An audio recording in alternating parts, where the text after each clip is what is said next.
Sorry for the delay. So, well, it's not easy for me. I'm also getting into a kind of a busy kind of routine. But still, this is something I want to sort of share with you. How to do your work without feeling tired, without feeling stressed out. Well, I had 2 programs yesterday and then today also. The first one they wanted for me to tell it in English, then Sinhalese. And it was 2 hours, 3 hours, but I just can't allocate time for people. I try to give my best, whatever I can give. And for me, every group is so important because they're all, the whole world, even it's like a one body. When you feel like that, you don't belong to any particular place, nation, just this like one family. You get this feeling. Due to some destiny, some karma, certain people we meet physically, we have that consciousness of it. But then some others, still we can meet. If we have good feelings, wishes, and this way with our thoughts, doesn't mean we have a kind of a relationship, but at least we learn to send certain thoughts of positivity, some energy. So, I can only, to get my strength also, I wish you all this particular moment will give you some strength, some power to overcome any kind of disturbance, even tiredness. I'm facing it too. That's why to spend some time just to do I had to take my drugs. It's a kind of to give me some energy. I want to do a longer process, but it will take more long. There are 2 types. One is to silence the mind completely. The other one is to inject certain inspiration. So I had to choose the other one, to inject an inspiration. Because these people will wonder, I wanted this particular laptop. I mean, I'm a forest monk, a jungle monk, and it's a bit quite confusing. I use sometimes some of the things, some ancient saints, I think about them. From there I get some spirit, some energy. And so I didn't want to reveal even this gentleman. I just want to call one gentleman. This other gentleman was wondering why because this is for me, I talk many things against about this technology. This technology is okay, it's neutral on its own, but it gives you so much access to the sensual realm, the 5 senses, the world of 5 senses. So my friends, we know that what we have practiced and studied, that the 5 senses, really they are the world of more of illusion. Illusion means it has more variety, it has more stimulation, and so because of that we have many thoughts coming out of it. So it's normally a hindrance to, so you can see, for example, with the 5 senses only, mostly the reptilian brain works. With sensual desire, we have with 2 parts of our brain, the reptilian brain and we call it the new brain, the special brain. So whatever that activates the reptilian brain, that is a hindrance for mental peace, to tranquility, to have equanimity, just this calmness, restfulness. It's an obstacle. So this is information technology, means it's not information from heaven. You can have stories about people who lived a heavenly life on earth, and that is definitely, that can activate that spirit. Yeah, you can take that knowledge, the stories and recorded, whatever archives that is left, you can get this thing. But you can't experience heaven directly. It is not a visual thing or heavenly or kind of a higher dimensions. You can get connected to lower dimensions, Sisila. I will talk about this, which obstruct our process to peacefulness. And so that you are aware, I can't tell you don't use these gadgets, because that is not something practical. If you have to exist, you have to live, But it's good to have a knowledge what is really going on. So it's up to you to choose. Because our minds are not enlightened minds. Our mind is still like a wound with many kind of defilements and so on. So still we have to be free, we have to be careful of what is given in, where we can really control or not. If it is not, we are bound to go to the impulsive nature. So, well, for me to I'm not a speaker. We are yogis actually. So just coming like this, again, is for me sometimes. But I must tell you one thing. I don't know how many of you know something about my past. Just to give you an idea, I never wanted to come like this until I am fully enlightened. And many years ago, as a young monk, I was invited. That was to USA, and at that time, that time I told them, when I am an arahant, you have in Buddhist texts, arahant means someone who never gets angry after that attainment. That these are the qualities of enlightenment, who never get greedy, who never get deluded. Deluded means by ego, from an idea of self. You see, this is where we, and so self-realization is the final thing, final pinnacle of this whole pilgrimage. And when you have no ego at all. Ego means, my friend, to know who you are. What is this self? Something of you has to be permanent. Something changing can't be you. So normally we feel our nails are ours and so on. Because it's in this, it's only a concept. It's kind of a, it's not, in reality we know that when we cut our nails, something else. But it's when it's in this space, this area, we get the idea, a feeling of self. So, but there are levels of idea of self. Any experience, it associates feelings and you get the idea of self. Now suddenly say you are now here, seated, and suddenly your legs get numb. When they get numb, maybe sometimes you don't see from your eyes. You might see, where's my leg? You might get this idea. But suddenly then you find the blood flowing and then you get the feeling. Then you get an idea. The idea of self comes through feelings. If you are not feeling at all, the idea of self have no condition to arise. It's very interesting. Feeling is just a factor in consciousness, in a moment of consciousness. This is the least thing understood in this part of the world.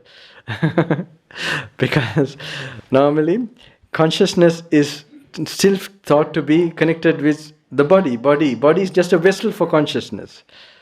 For example, I will tell you, you can picture something. Even now, it's always operating. You are not even conscious of. You can't even get an idea of body without consciousness. So, this idea, this consciousness. For example, you have this triggering of, like you imagine now a sunset or something. If you imagine a sunset, where is the sunset? Is it in your neurons or something?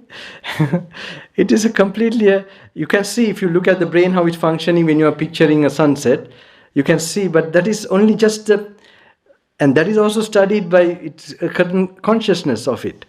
But from just a visual observation, but then this phenomena of cognizing consciousness is a separate thing completely. So I'm just telling, when you understand these things deeply, then only when you're free from that, you realize this world, this experiential world is a dream. It's not a real thing to worry and fear. Now many of you, here you look, let's see, because sometimes at least you should not have a long face. I call this the happy. You must get the happiness of the mad people. Mad happiness, the happiness without a reason. That is because of the inner purity. If you get that inner purity, there's just this happiness without a reason. So this is something we can target. I know one group I met in, where is this place, Italy, and it was like I'm meeting a group who is going to the gallows. I was wondering, my heart was really touched. I really felt, oh my goodness, what are they facing?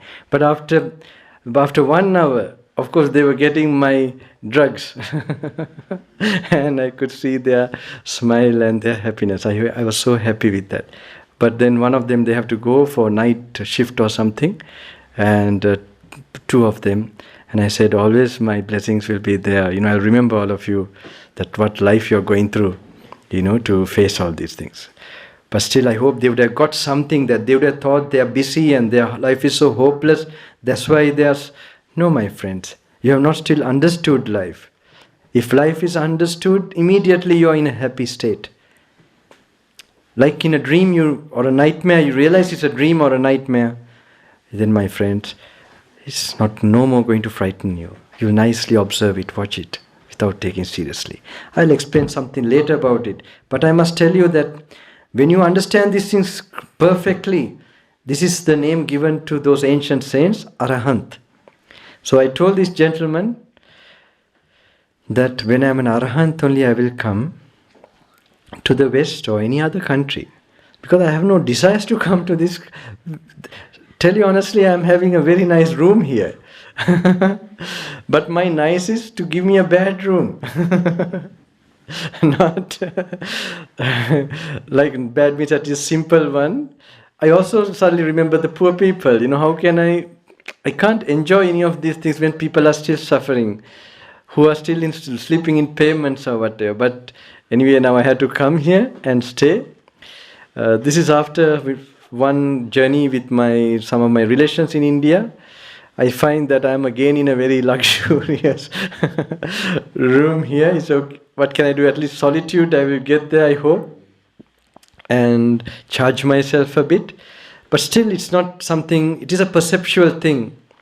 It doesn't mean that, if you're really sensual, you feel really have to think this is very luxurious, right? And if you go to a very dirty toilet in Asia, for example, you trample, you find, my goodness, they are not keeping so clean, they're so careless. You should not feel repulsive. These are like 2 sides of the same coin. And this is another type of experience. Because of this strength of mind, purity of mind, you will have one kind of feeling which is mostly experienced. It's called equanimity. So anyway, this I must tell you, when you realize these things to a stable state, it is called Arahant. So I wanted to, those days when they invited me, I said, when I'm Arahant only, I'm coming. I was serious about it. Because I was thinking, what is this hypocrisy? If I still have impurities, if I get angry or greedy, what am I going to teach people? And if I am out of these emotions, then I have something to teach. But of course, after the age of 18, really I came to this spiritual thing from, physics. I was interested in relativity. I don't know theory of relativity, the effect of time dilation and also. This really was very interesting for me. I was in South Africa when I was a young boy with my parents. And there only, because of there was no temple, nothing, no Buddhist and nothing to. So on my own I had this search. And then that time I was also interested in Shakespeare, out, brief candle. Nice to say it here in England.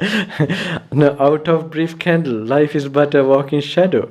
I think a poor player that struts and frets is out upon the stage is heard no more. It's a tale told by an idiot, full of sound and fury, signifying nothing. My goodness, just that emptiness of life, that which is supposed to be realized through the meditation. To be aware, experiential one. Now this might just give you some kind of intellectual tickling, I would call it. But to get into an intuitive level, that frees you, my friend. Because this question was asked for me in Berlin. Bante, why did you become a monk?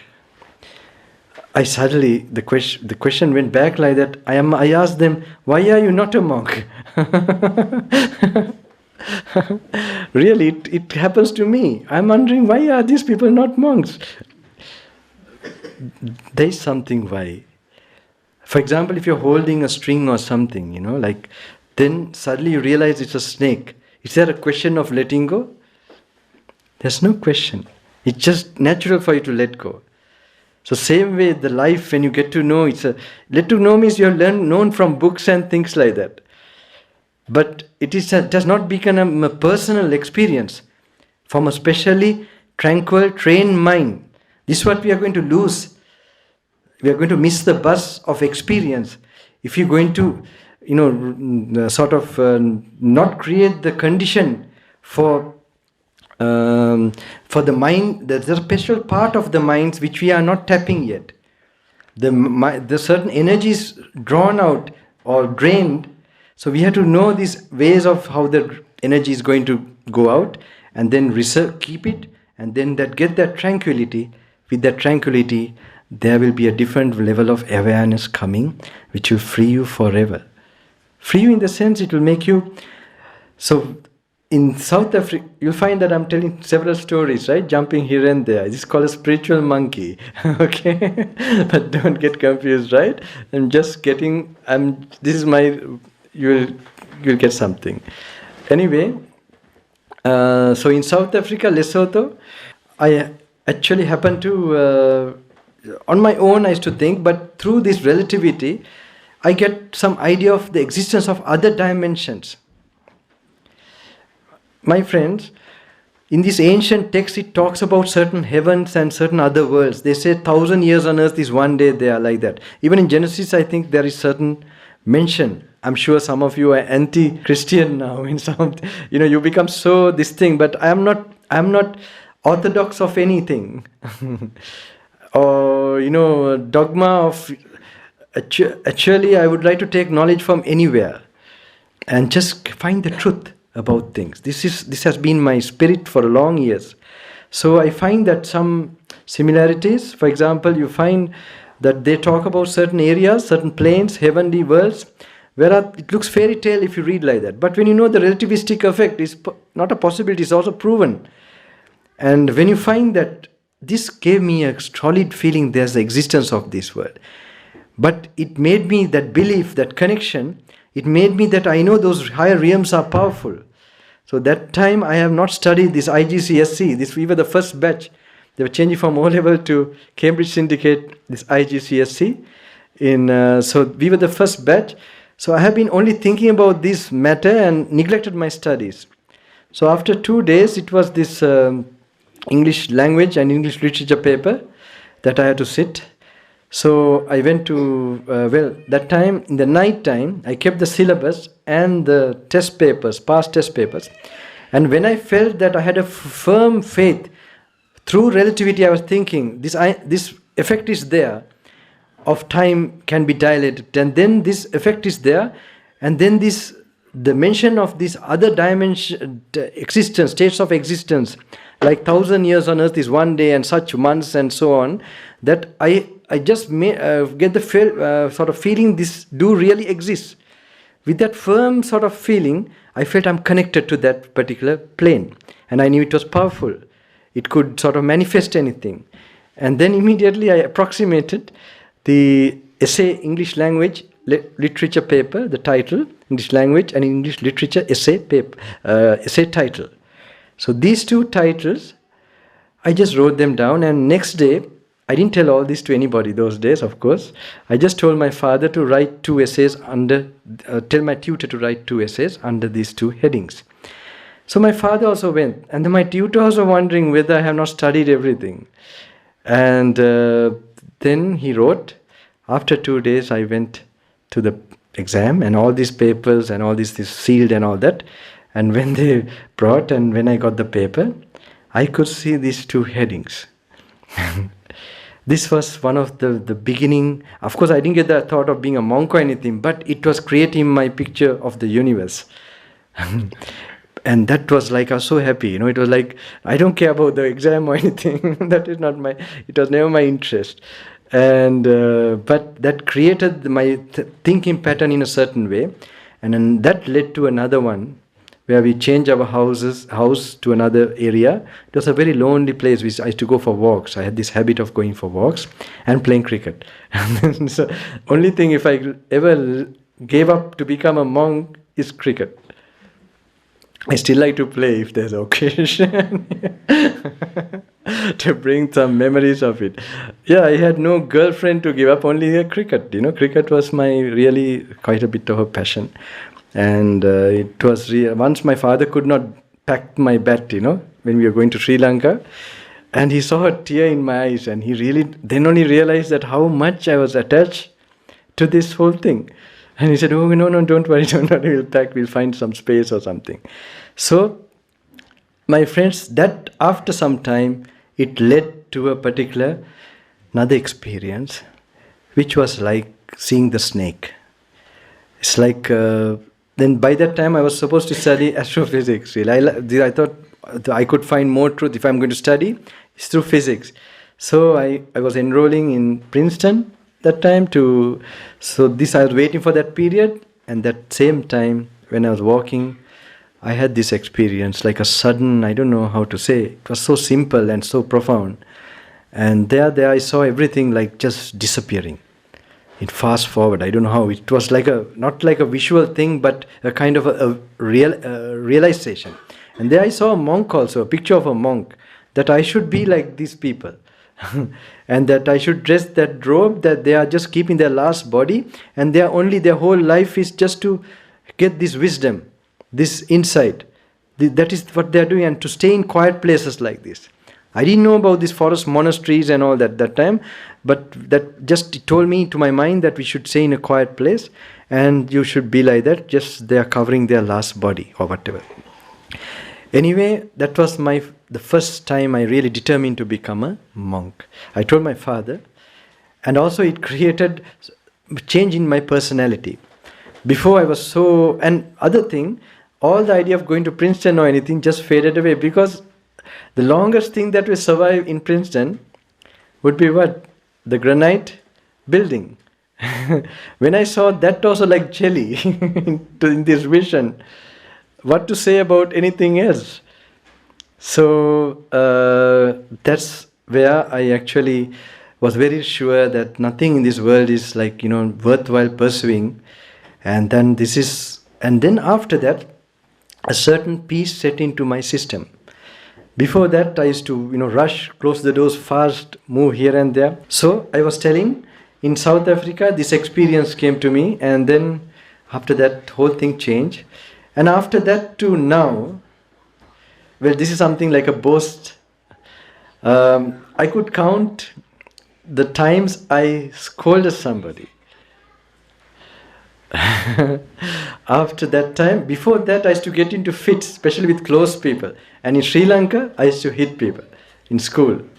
I was going to a good school, but I was like like some kind of aborigine or some kind of demon really. So I used to hit. My hero that time was Bruce Lee. Really. And I used to, my parents had a hard time. They used to get complaints always.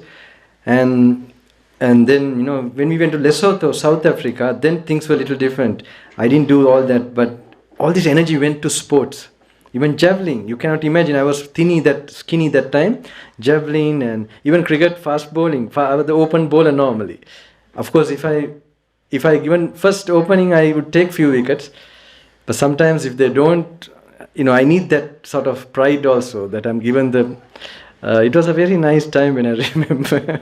Especially come to England, I remember. I mean, we had some few from Captain Detroit or something. Yeah, he was the captain. He was from England also at that time. Several players in the club. But anyway, so in what happened when I counted the times I got angry from that experience. It was 7 times. This recently, with a lot of traveling, it was 5 for a long period, but just 3 it became. It was always with the taxi drivers in India. I don't know why. I've been to India. Okay. So that is because they, they try to cheat you, and then suddenly they press my button. But I counted it, I felt very bad. What can I do? But you can't act that you are not getting angry. It had to come naturally with the practice. So normally people think for anger, it is metta, compassion, meditation is the solution. No, my friends. It is actually the way a person gets angry, you can know how much he has desires. More the desires, more you will get irritated. Why? Desires means if you enjoy more pleasures, there's a price for a pleasure. More the pleasure, the more the energy loss. And when you lose energy like that, you can't withstand, you can't you can't tolerate things, you feel, irritated. That's how anger comes. If you have a lot of energy, you are at peace. Even if someone comes, because you are so happy inside you, if anyone irritates you, it's no problem. Sometimes you get a good news, for example. Something comes and irritates you, hit your leg or whatever. You feel okay. It overpowers that. But if you're sometimes really upset and waiting, even the slightest thing, even the closest people irritates you like nothing. Normally, closest people really irritates you. Because of the closeness and expectation from these people, this is what happens to you. So, my friends, then I'm putting a long round to my narration or story. So anyway, at the age of this, after this renouncing everything, then at the age of 28 only I became a monk.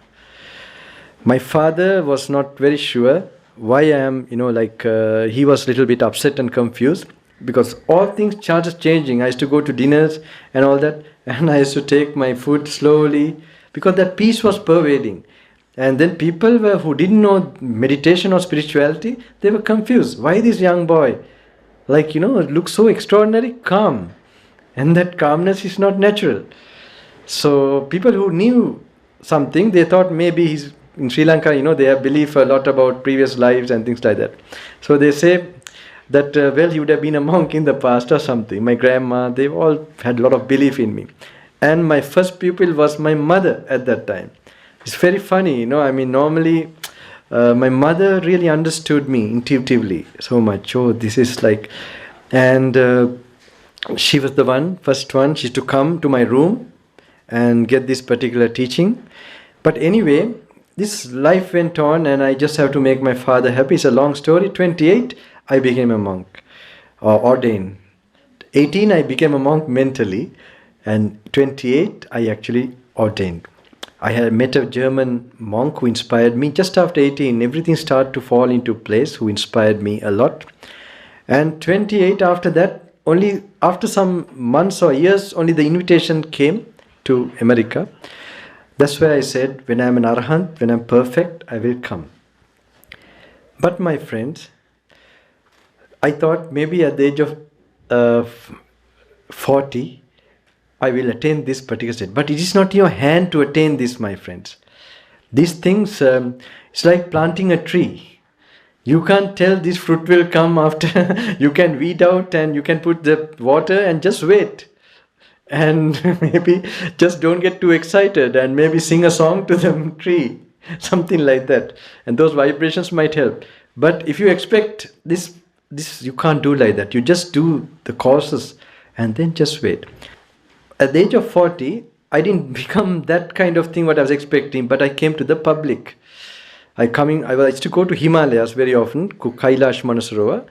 And after that trip in 2012, when I came, suddenly we had this, people used to sit with me starting from 8 in the morning and then until 4 in the evening. So I was wondering what's happening. Are they getting some kind of high drug or something with me? And then I thought, if I did a meditation, how good it will be. So I told the caretaker, please don't allow anyone to come. We will do a meditation this coming Sunday. And they arranged 60 seats. And then suddenly that day, I don't know, no posters, no announcing really. Just people started to come. That's how I started to come to the public. But still, I used to go. I just do the program, go. Never hectic like this. Just do it and go. So sometimes once a month. And then I go to the forest or Himalayas. So anyway, when I went to the Himalayas in 2014-15 in Kailash, I faced near-death experience. This is where I am coming to. 2014, there's something called altitude sickness. I don't know whether you have heard. In high altitude, I don't know, here, this area, Alps and all that, if you climb like that, maybe you get. But in the Himalayas, you definitely after 3,700 like these meters, you will face this 4,000. So where this, I have got slightly, of course, I have seen people dying also, and I have seen people recovering before.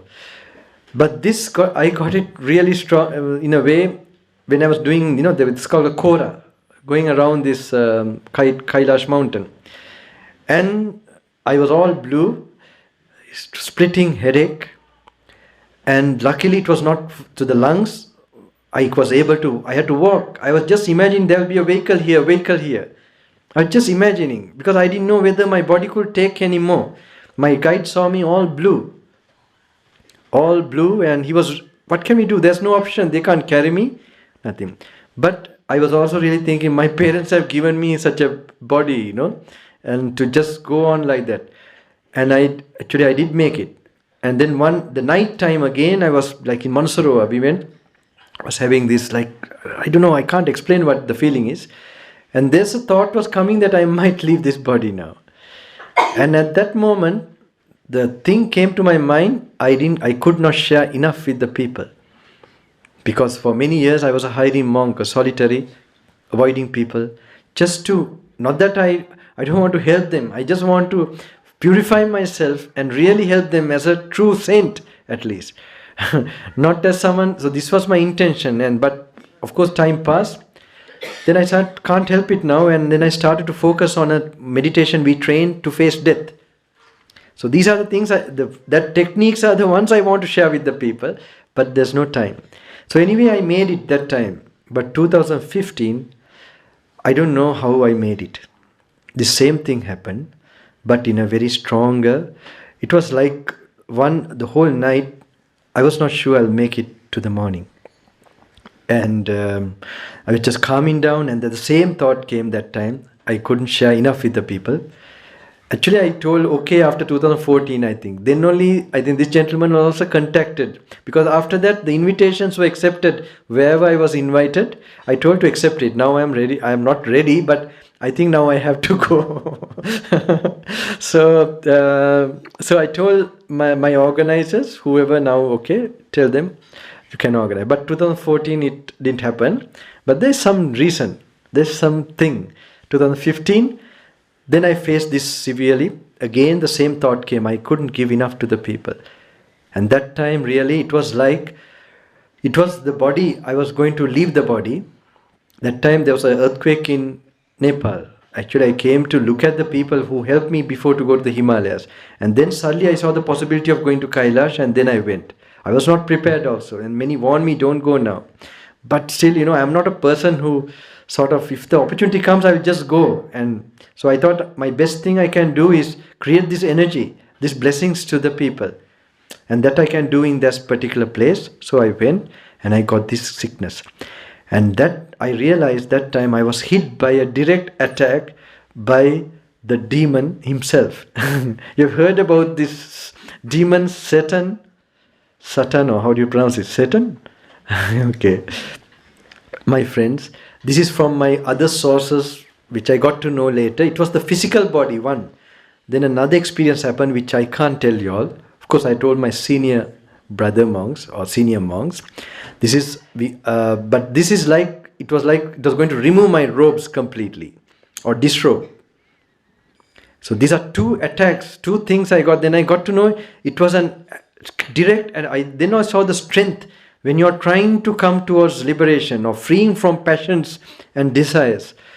There will be, if you're getting problems and difficulty, then you're on a path of progress.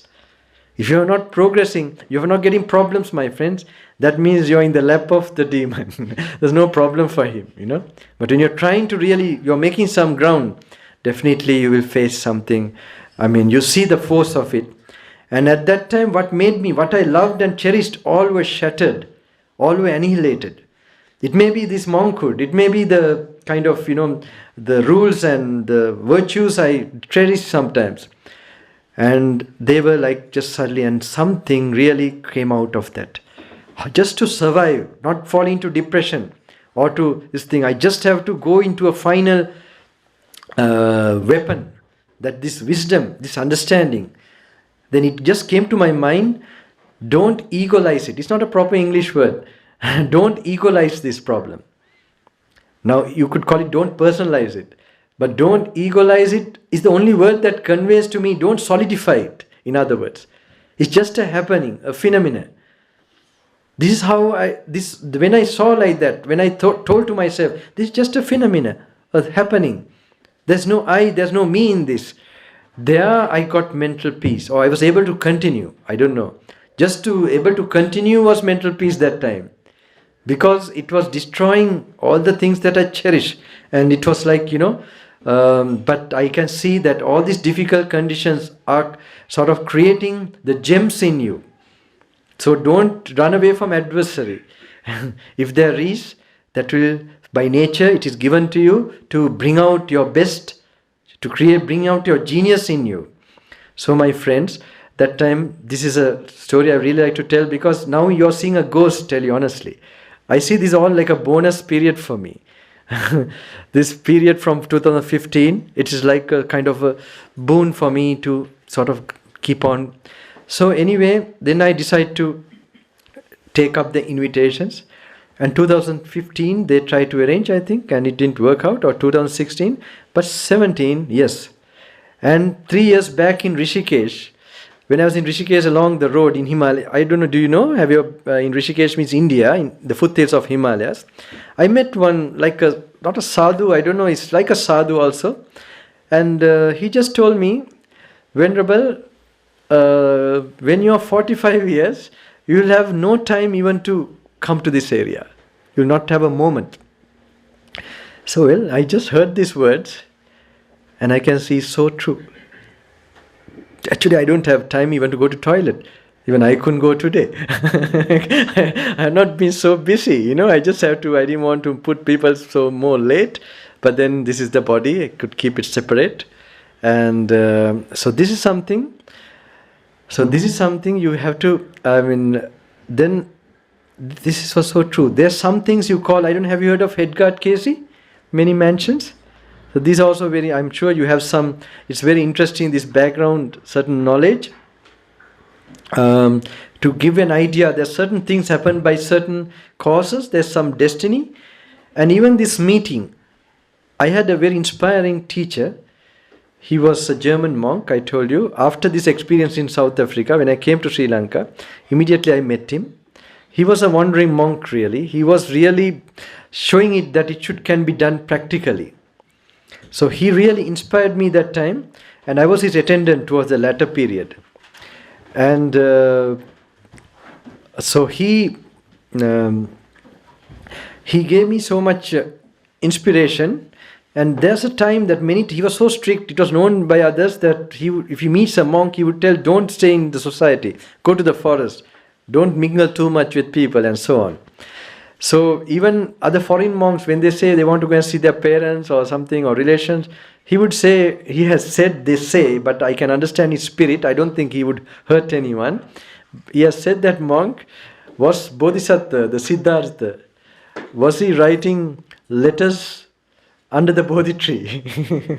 When he was asked, what do you do in your free time? He said, I sometimes write letters to my relations or something. Then he has asked, was the Bodhisattva, the Buddha to be, did he write letters under the Bodhi tree? I can, but I don't think he will ever cut someone like that. He has so much love and wisdom, of course.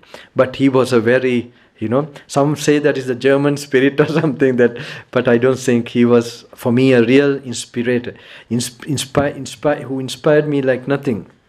I couldn't sort of meet his standard of practice, so it was such a thing. Because in Sri Lanka, you find monks are so much, they have saddha, faith, but they are so, I mean, they are so lifeless. I mean, you see, I think monks are spiritual Rambos. You understand? They're fighters, they're warriors. And they create character. They go through certain practice, sacrifice. And they are fearless to face this practice. So anyway, my teacher told me in the latter part, in certain period, he was telling me to be a monk. It was big pressure for me. One period, I mean, when I was attending him, is to, not that he tell directly, he would say, how nice when you become a monk. You can, so this was haunting in my mind, So I just worship and wait, yes, Bhante. But so I go to the Himalayas somewhere and think that this old man will forget about me. But when he sees me again, he would say, how nice when you become a monk and, you can practice like this, like that. So it went on for 3 years. So one day, I couldn't keep it with me. We respect him so much, we don't sort of question him too much. So I just went down and said, Bhante, I can't become a monk. There's a reason also, I'm telling just now. I can't be, because I want to be a monk before, but later I want to practice, but not to be a monk. This was the reason. I told my teacher immediately, I can't become a monk because monasteries are deteriorating, the monks are deteriorating, the dispensation is deteriorating. He looked at me and said, your consciousness is deteriorating. He said, no, you enter the Sangha, the monkhood, and inspire the others while you are doing like that. Don't separate yourself like this. So he was right, but it was a big lesson.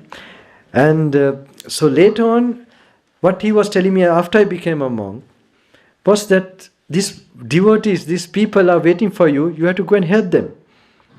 And that time I was a young monk, and of course I had always this compassion this was there for a long period. From that very experience, age of 18, I had this also, to serve the people, to go into their suffering and do something.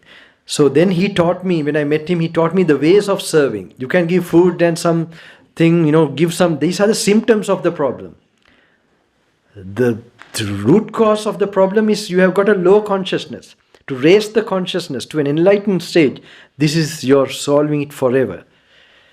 So knowing this from his understanding, then I pursued this particular way of self-purification and strengthening my enlightenment, awakening, and sort of then to raise up.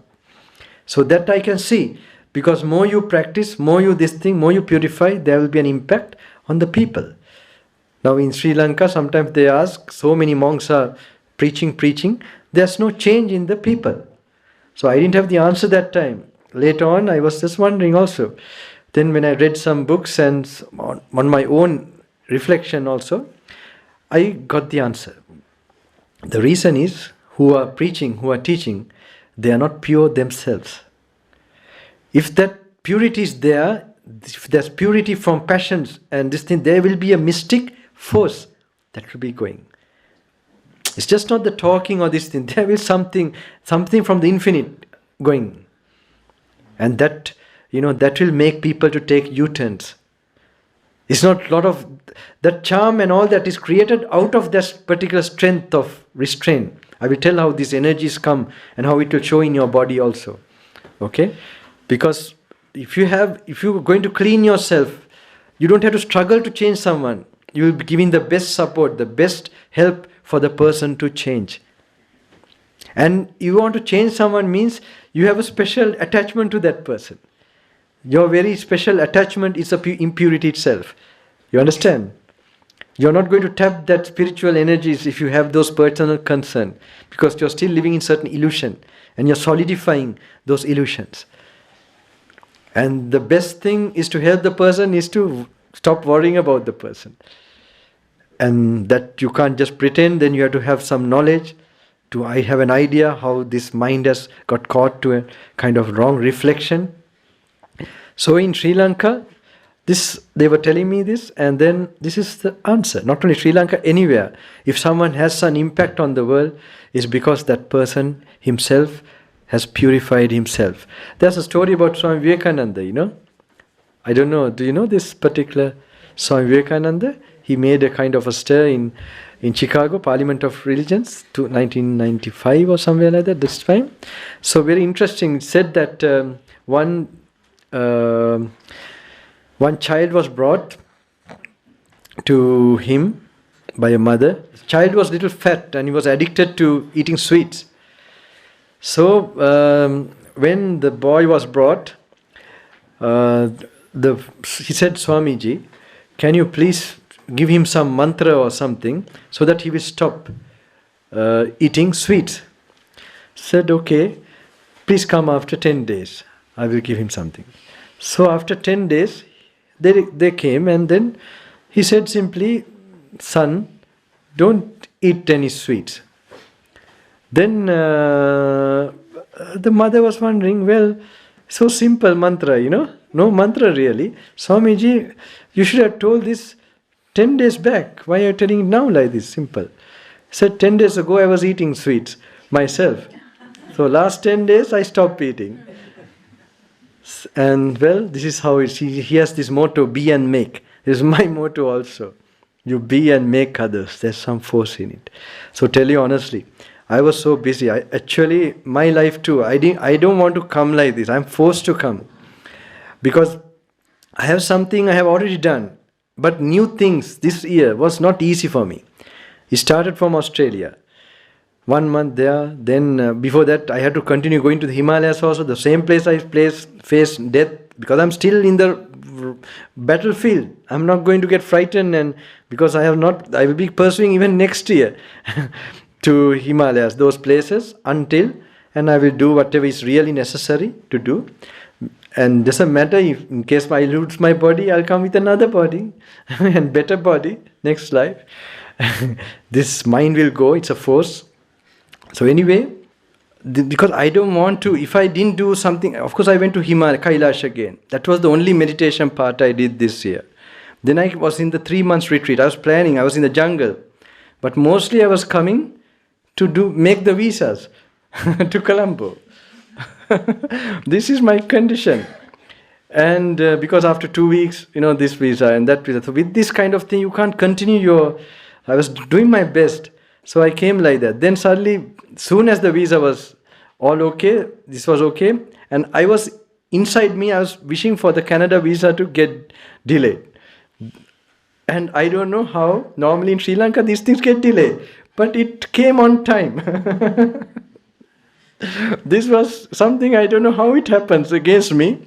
And then I just had to rush just after that, Jan came to Schengen, what was it, Paris and all that. That was the one that would have got cancelled if it came late. So that month I would have spent. So then that month I would have stopped eating sweets like Vivekananda, of course, from another level. So I can't help it.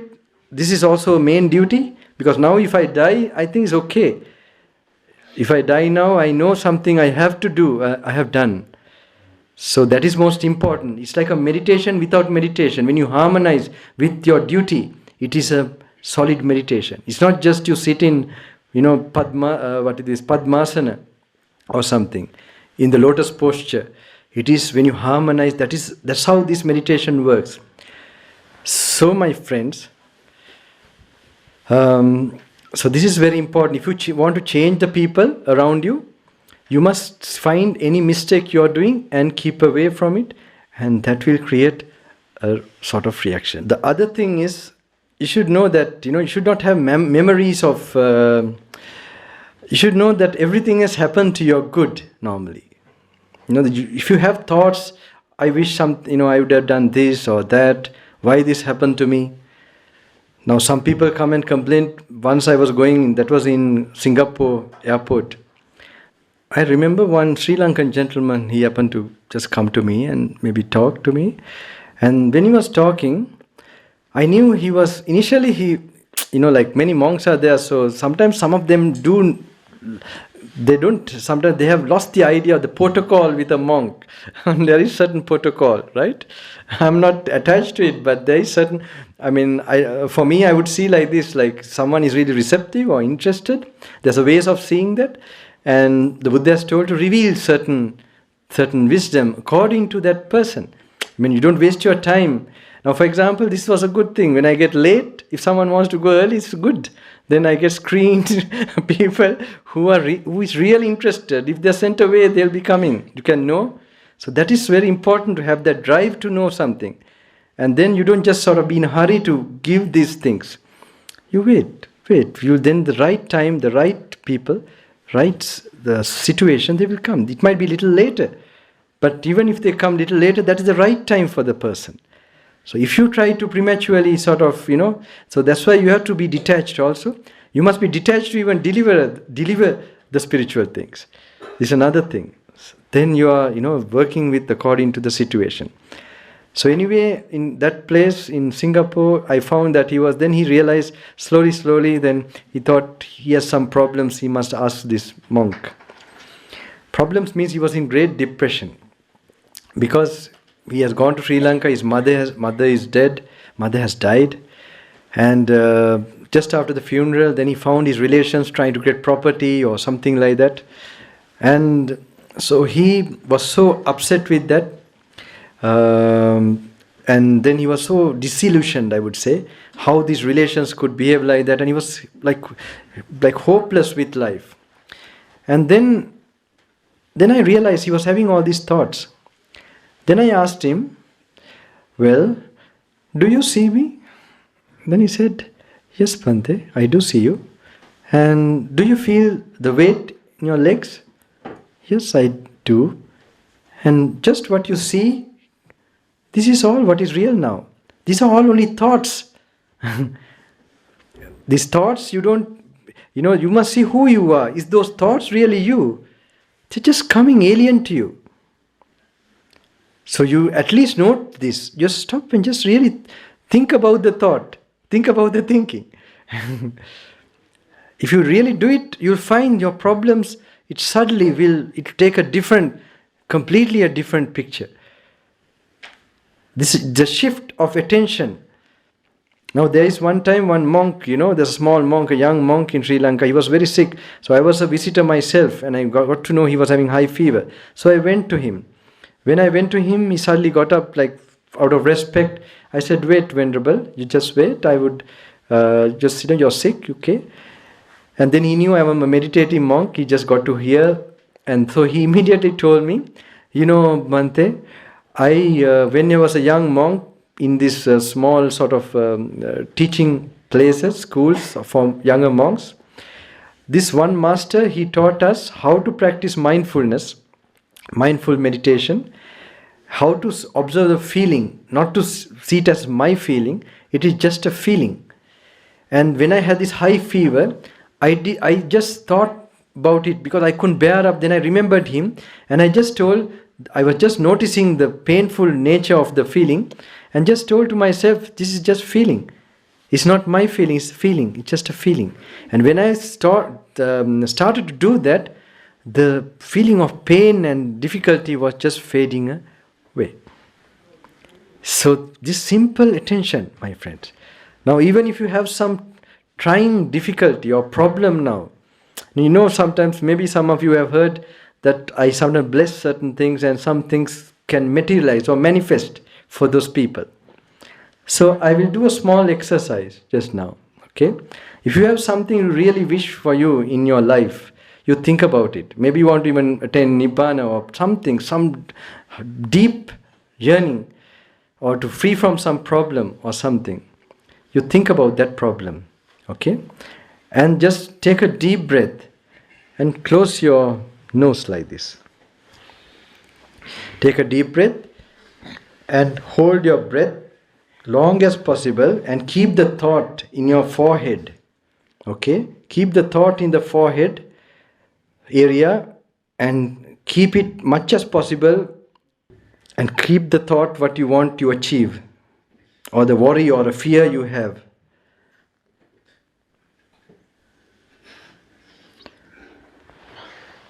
So what happened to the thought? What do you want? The thought or breath? My friends? What do you want? Be happy you're breathing. Be happy you're alive. Just be happy with the simple thing. Some people, they have to be given, now it's better, I think. This is important that you get just to appreciate I mean, don't take other things and just, like a spoiled child, worry about it. I remember my cousin worrying about he's not getting this particular motor car or something, toy car those days. And I was, my father didn't spoil me like that. So I just think, why is he worrying this simple thing? There's no problem for him. Yes, my friend, this is very important to get this particular idea that just your breathing, even if you have the worst problem, worse this thing, but these all come because of lack of wrong attention. You're still identifying too much. You're not properly paying attention to who you are, what is you. You're misunderstanding too much this particular thing. For this practice of meditation, there's normally in our life, suddenly, now this is like a stock explanation, but this was formed in Sri Lanka for the audience. Like sometimes in your life, you suddenly realize you come for meditation and all these things. And suddenly you find yourself doing negative things, like putting yourself into mud. Maybe going to the bar. But bar must be a common thing, right? Is it? The pub, you call the pub here, I think. And of course drinking alcohol and things like that, okay?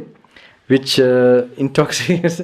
If you are meeting me, it's like meeting a commando monk, it's like I'm not going to lullaby you, I'm talking about an extreme practice sometimes. But I hope it might be helpful. I hope it will not suffocate you so much. Anyway, this is because in Sri Lanka they are all trying to pursue liberation, but what is blocking liberation they are not talking about in this modern day. So I'm just trying to bring out the things which obstruct you towards mental peace and to show you where you leak your energy, the root cause of your anxiety, like stress, how it is a byproduct of something you do. So one thing I see, thirdly, you have in your life, you put yourself into mud. Another time you are washing yourself, like coming here is washing. Putting to mud is like going where your mind is excited with strong emotions, with greed, with hate, with delusion. It may be long times of sleeping or whatever it may be. So when these things are happening, my friends, how much those positive things you're doing, if it is more than 60%, you are draining so much energy out of you, naturally, you will not have that charm in you, energy in you. You will look drawn out. If you're 30 years old, you will look 40. If you're 40, you look 50. It will drain your vitality. So you must recognize now it helped me for myself also, when you open up, when you excite your senses to a certain pitch, to corresponding to that pitch, certain dimensions open up, my friends. After I explain the full thing, you will get to some understanding, right? It might be a little new to you in a certain way. Now, corresponding to certain... Now, normally we say, don't excite my demon in me, We say when you get angry. So, not only anger, when you get lustful, when you get all other emotions, even, intoxications, there's definitely certain demons do get activated. So when you find yourself suddenly that you do certain things hidden in your life, whatever it may be in a bathroom, in a toilet, or anywhere, any other way, my friends, this is damaging that spiritual foundation. Spiritual means tranquility, mental peace. You need to always be excited, or you have to be agitated to be at peace. So it's an unfortunate situation. But when you get to know that there are, to find in your character things where you are doing which is hidden, there you must know you have opened up certain dimensions which are low dimensions, and there are beings in those dimensions enter your system. Now I would call them ghosts or something, but I'm telling you to make it graphic. So that, because otherwise, normally we do sinful things, we justify it. Otherwise, we can't enjoy sin. To enjoy sin, we have to justify it, my friends. So when we justify that only, then we can go and say, we must say, okay, we take some alcohol, maybe it's good for digestion. It will reduce our cholesterol, something like that. So when there's a medical proof about it, we can enjoy some wine. So I'm sorry, I hope you'll not feel, I'm coming from another culture also in a certain way. You have to bear with me for a little while, right? So other thing is, so when you realize like that, when you're doing something really negative, like again and again, this is going to drain your energy and it's going to damage you.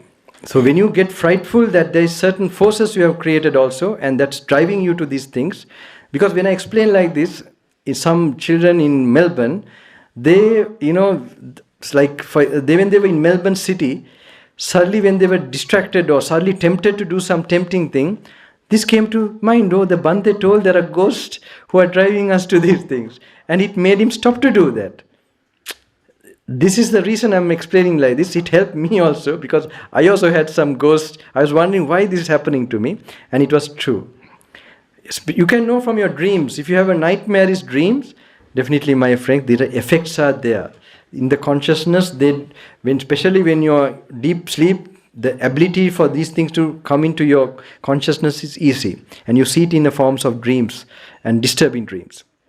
So anyway, when you know like that, this should help you when next time a temptation comes to go to such a thing, not to do it. And when you don't do it 1 time, 2 times, 3 times, then those nourishment to those beings, they don't get. Then they'll have to leave. And those dimensions get closed up. And holes in your character get patched up. And when that happens, my friends, more and more, the parts that were damaged in your brain starts to get repaired. Now when that happens very much and you continue to do, you'll find you will get more experience of in your meditation, you'll get a grasp of it more in practical situation, because you are having more energy, you're conserving more energy. And when that happens, if you get certain moments of tranquility, that also creates certain substance in our body. Those substance is called ojas, tejas. This is in an Ayurvedic term. This normally goes towards our brain from a more finer part of our nerves. When it goes towards our brain, there are areas of the brain which was not open before, they start to open and function. And then they give you an impulse, like they give you a sort of strength to do this meditation again. So this is very important, because today we need a spiritual, some kind of energy, a booster. So when that is created in the system, then what the habits, wrong habits you have got this thing, they slowly get replaced. If that happens a lot, my friends, there's something happens in your physical body also. And that is like an aura, the aura, you become more charming. And there will be a shine in your cheeks and forehead. Normally I say, don't lose this shine, if you get it. Now this is normally, you look more beautiful, charming. And I don't know, in this part of the world you must be having, I don't know, you don't have to apply maybe Nivea, isn't it?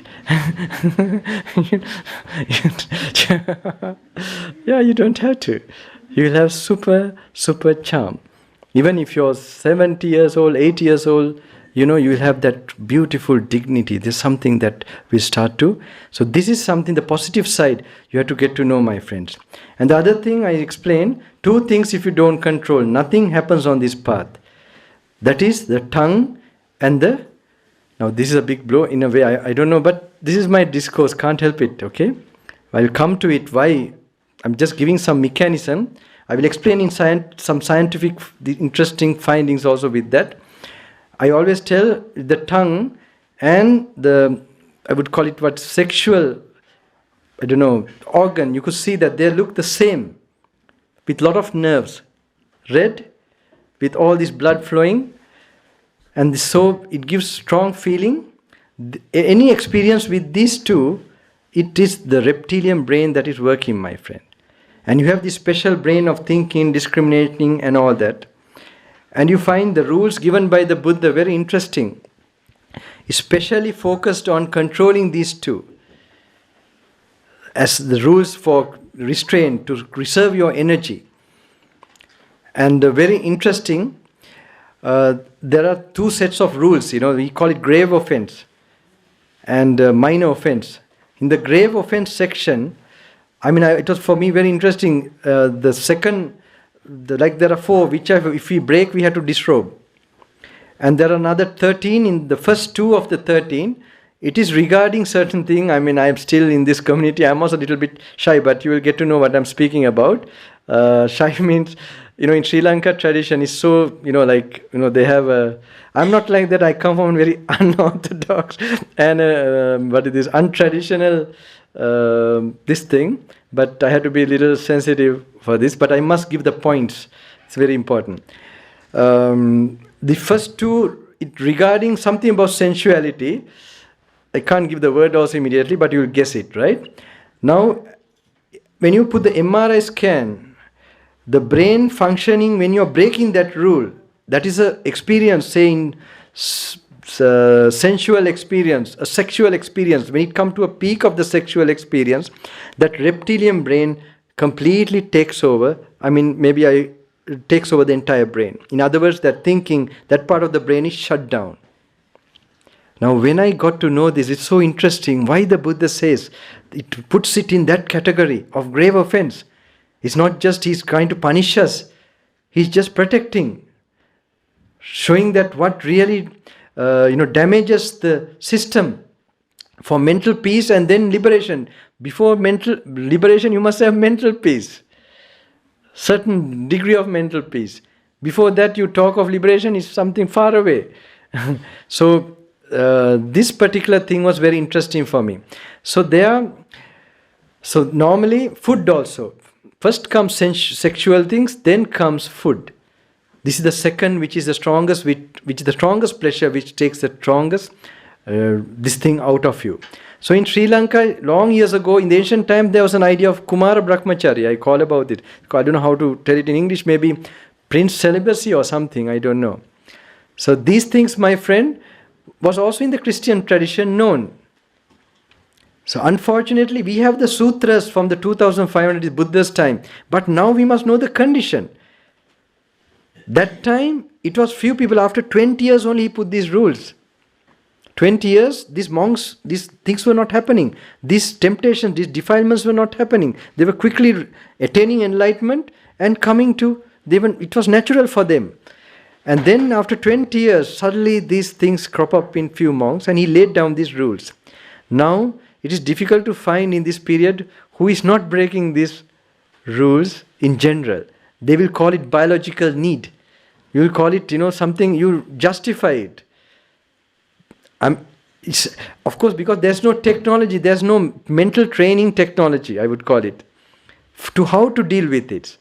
But there is in this practice. I will explain that.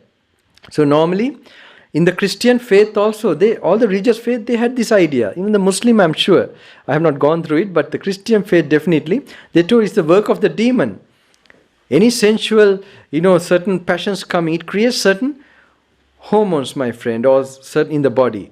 Normally, it is known, I have found this particular thing, there are certain spirits that like this muck, and they come to eat this muck in the body. I will explain something little more of how I got this knowledge. And then this creates this addiction and driving force. So that, you get addicted, you just get it physically. This thing, like in drugs also sometimes, at a certain point, there you suddenly come a period where you just have to do it. So, but when you get to know this is happening in your body and this thing, and the damage is creating, then this is one step for you to, sort of address this problem. So, in the Christian tradition also it was very well known. So this I wish someone told me when I was a young person. In South Africa, in Lesotho, of course there my father would have been happy if I went to all these discos and the parties in the college they have. I was keen to go very much, but I was so shy. I had shyness that protected me, and I never forget. I don't want to tell this, little embarrassing, I think. Yeah, I had a crush to one English girl called Charlotte. Okay. This is recorded, right? Okay, this is the truth of one thing. I never... I never forget, it was 14, 15, this age, and I never forget looking from far away. And very interesting thing happened.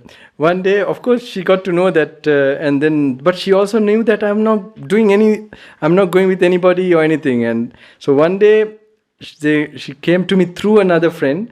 It's very interesting. That time, doesn't Shanaka like to enjoy life? They thought I'm sort of avoiding an enjoyment. Suddenly it came to those days. I never imagined I'll end up being a monk like this.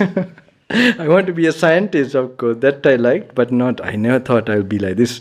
So anyway, I told this. Immediately it came to my mind. Until I know the world, I will not play with it. This is how I said. Now I understand, until I know the world, I had the feeling this world works in a certain order. And one day I'll come to know about it. And one day I'll come to know about it. That there's a perfect state to be achieved. But I didn't know, but I thought, okay, after I come to that, maybe I will. Then I will not, after I mess up something and try to, then I know this thing's going to block this thing, there'll be a regret. So anyway, I had this sort of instinct. So that time, even those schools, my friend, no knowledge about, so luckily, in terms of relationship, this I was saved. I didn't go to because I had to ask, I know all these parties discourse, all these people, they talk what has happened and so on. And so I was shy to ask my father for the money, for the ticket, because thinking my father will wonder, what am I up to? Because of that, but I had so much desire myself to go. So that shyness really protected me. Of course, I was doing sports and everything, but this matter, I don't know, something was sort of... so I wish, but there are some other things which, no one told. Now, all these things I'm explaining, I wish I knew, I got to know. So when I was a young boy. So anyway, this particular thing, it's very important. As I told you, the brain, it takes over the entire this thing. So normally you find, even not in Sri Lanka also, other foreign countries, even in England, I think, and in America, I got to know, the YouTube, they have this, certain groups like vegan, who stick to vegetarian or what, I don't know, this kind of healthy food and things like that.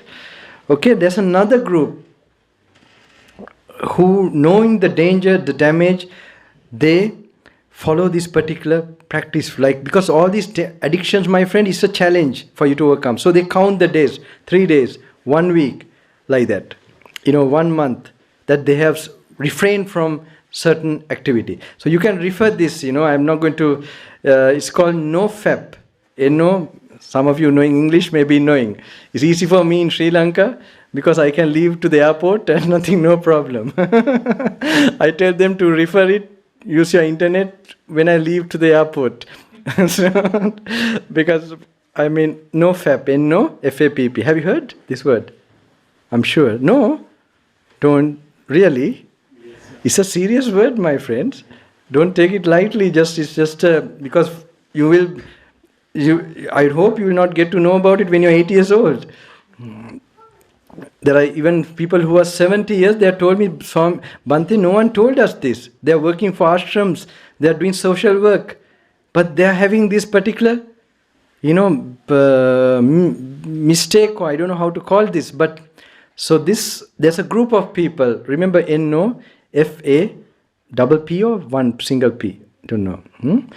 So I hope these are just on the way to liberation, what you should address and what type of lifestyle you should take if you're really serious to get more tranquility.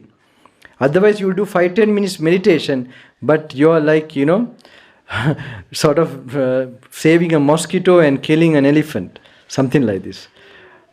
And this is something, so this you have to address, you have to get to know. I'm surprised, really, but good. When I leave, you can get to know in a certain way. But this you must refer. So when you clear your life like this, another thing is, I remember one time, now other thing, going to a bar or something, I told you, it activates, now putting into mud. Now today we don't have to go like that. The internet, the computer, you have all the access for addictive things.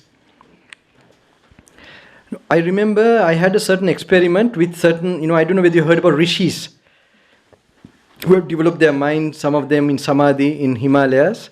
So I had this contact with one person. He had the ability, like behind you, the invisible certain beings or existence who follow you.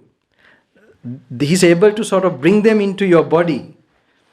And you're unconscious and someone else talks, like in Edgar Cayce, but it's a different thing in Edgar Cayce.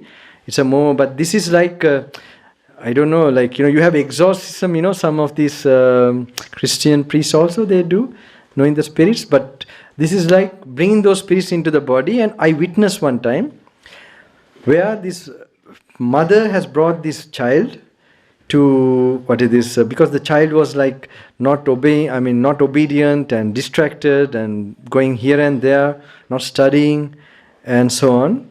So he was brought to give some solution for this child. So then whenever I saw this also, he made a certain something, he had a certain power where he made whatever that was invisible to come into the body. When it came to this body, that boy was unconscious. Surely someone else was speaking. He was like, like this, not normal. This someone started speaking through this boy. And this boy, what was it? Then this saint, he questioned this boy. Who are you? He said, I am this spirit, some spirit that I am now in this body. This is my body. Said, then who, when did you come? Yes, when he was 13 years old. When this body was 13 years old, I came, like that he told, I remember. How did you come? When he was playing games, computer games. This was surprising for me also. On computer games, I was just wondering, that time, but then it became logical to me. How? Like we know when you practice compassion and metta and positive thoughts, a positive intention brings a positive consciousness. With that consciousness, a positive dimension is operating. So in the same way, if you send a negative intention, like kill, fire, or something which has no meaning, which is make you deluded, definitely it will activate the lower consciousness. So when that was then very clear to me after that. Another thing is, it's very well found that game playing is addictive, right? Very well known. This, and I think Oxford or Cambridge, they made this particular research where they found the dopamine that is released out of the brain of an alcoholic. That's the feel-good hormones, which, that makes the addiction. The same amount is released of a heroin addict in games. Have you ever known this research? No? It is, now is so clear why, because normally I say for example, alcohol also, the smell of alcohol, the evil spirits get attracted. So one day I was going in India, to Delhi. I told this that time also. To Delhi I was going to the airport, one of the trips from Himalayas. Then the driver, I want to share something of, I felt sorry, he's taking me to the airport and maybe I share some knowledge with him. And so I just told him, you should not drink alcohol, it's not good, I told him, Bhut Pret means ghost in their Hindi language, Bhut Pret. This is they are all frightened, always spooky. In Sri Lanka also, all these people believe too much about this thing. I told him, this ghost, Bhut Pret, that name, said, no, Swamiji, I don't take any drinks. No drinks I don't take. But once a month, I take one beer, he said. Then I said, oh, well, then you must be having a baby ghost. So it's even the smallest, you will find the same type of nature, my friend, that this particular thing you must be aware. Anything that is addictive, you should know. If you really want to correct yourself, and one by one, you should never be happy, I overcome this. Even if there's another thing. Now, I noticed that cricket was my main attraction. So before that, I was already giving up one by one. Even my clothes and I used to keep few clothes. And food also. At one point I used to take away half and find a beggar in Sri Lanka to give. But then when I came to South Africa, it was very difficult to find a beggar those days. I don't know now. And then I was feeling very sad, And the opportunity to give this, I was missing that. One day I did find one African, I was having, now my father used to tell me, I was wearing my father's jacket, so I had not many things. So I went there and then I gave that jacket to that beggar. And when I came back, my father was upset, He said, "Son, you can give your jacket, not my jacket." And he laid down some rules to me after that when I, even the money or whatever, when I earn my own money, I can do something like that. But those were those old days. I realized when I was giving like that, I was getting something. And more I gave, more I discipline, restraint. That lack of restraint was blocking a certain achievement.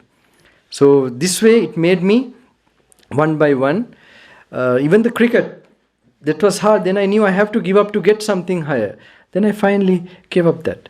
And then like that one, now also at different stages, now I'm thinking food also, certain way, tasting the food, that taste of food and all that. So this is something, I have given you some points, okay. And for this controlling now the mind, the other one they told me was, I remember, the internet, the similar. Facebook, one occasion they told me, from the Facebook they came.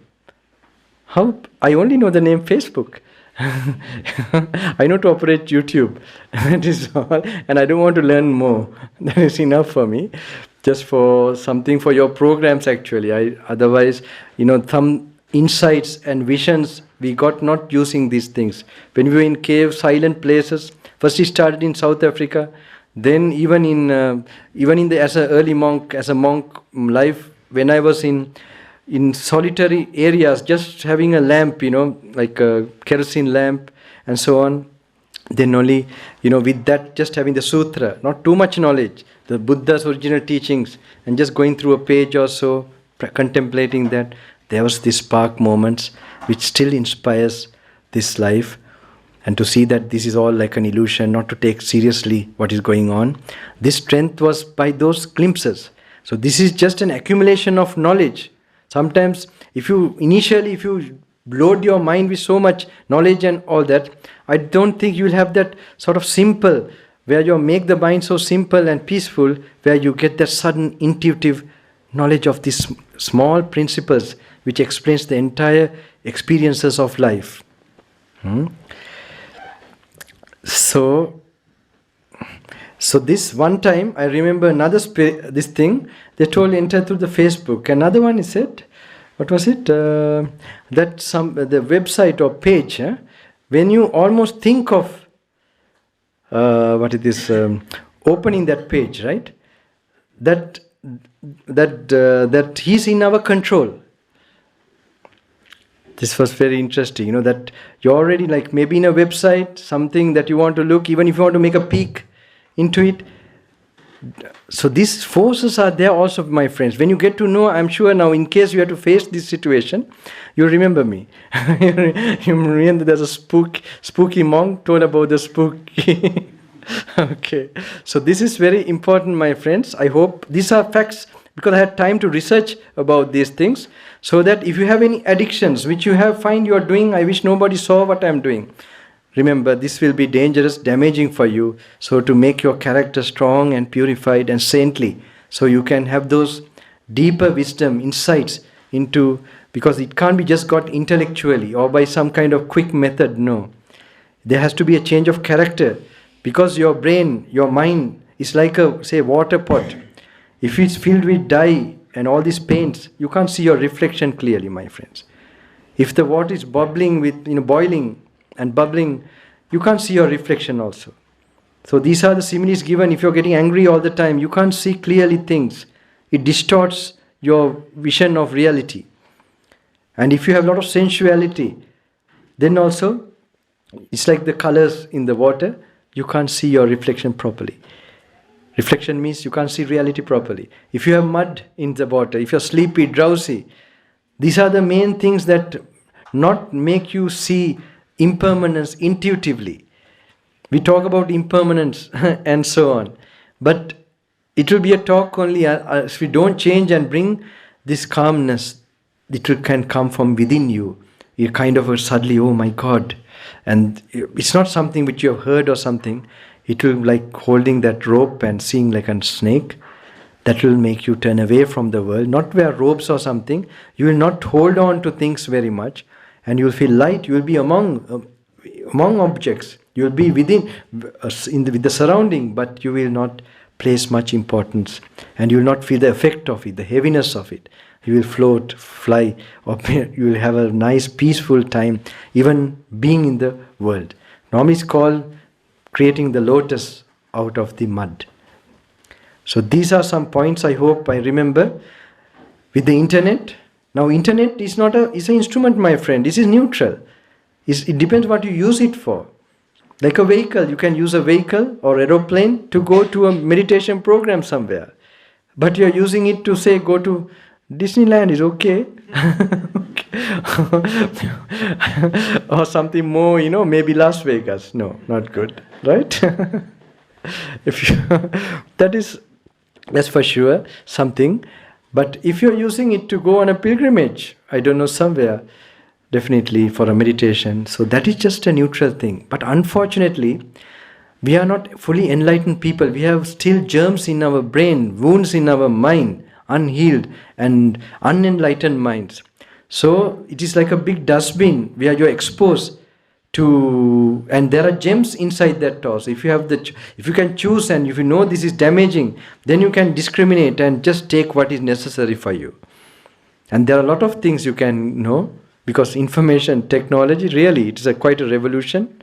And there, if you can take which increases your ojas, tejas, devotion, some discriminating, discourses from that and ponder on it, that's okay. And then you find, look at how beautiful you become. In the end, I'll do a small meditation quickly. I will just rush through some techniques for you. I hope it will help. In case these are all I'm laying the ground. If you want to go on this path, sometimes, like certain addictions you have, it is to a certain fantasy. We normally know ignorance, avijja is the cause of sankhara in the Paticca So now if we apply to any lower kind of ignorance, we don't have to put it for the final one.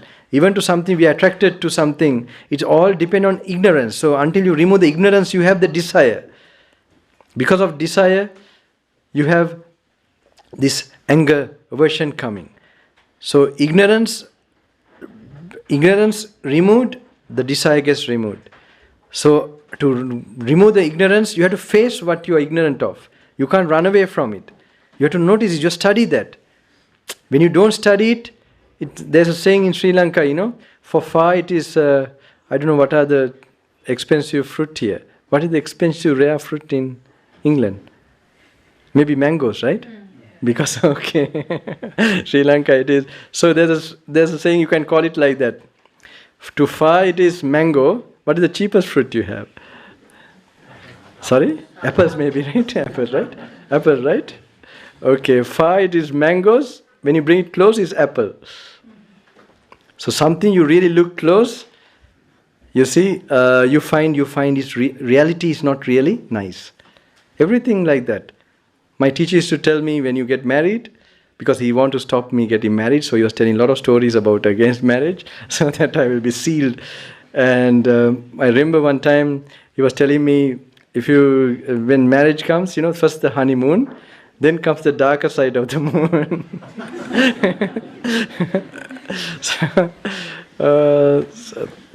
So anyway, so how to remove a fantasy? But see how you're driven to that.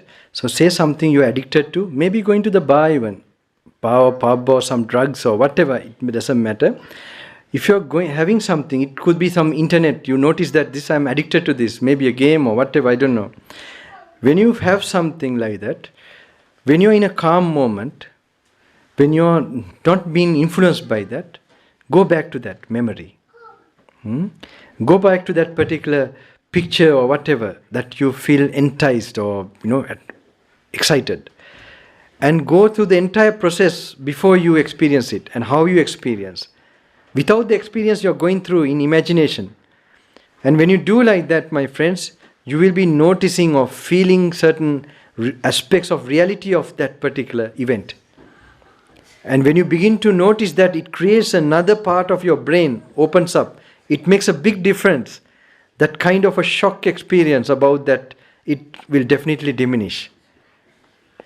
And if you do this exercise, you will not normally think, you normally try to run away from the experience, not try to remember it and all that. This is not the way. You remember it consciously. And then you go through that and you'll find there will be facts you see, and suddenly that will, you'll find next time when the temptation comes, this will, you'll see the difference. Because that driving force will not be there. So you should not run away. Now Osho and all that, they have this idea of experiencing. That's also not good, because with that dulled mind you can't get a proper, so you can't get a proper insight of it. It is actually by a more calm, at least a normal mind, where you go back to that experience and go through that, then that will register certain facts. Oh, it happened like that, how I felt, the after effect. Even drinking, you find end of this thing, you call it hangout, no? But no. Hangover, I'm sorry. Hangover. Okay?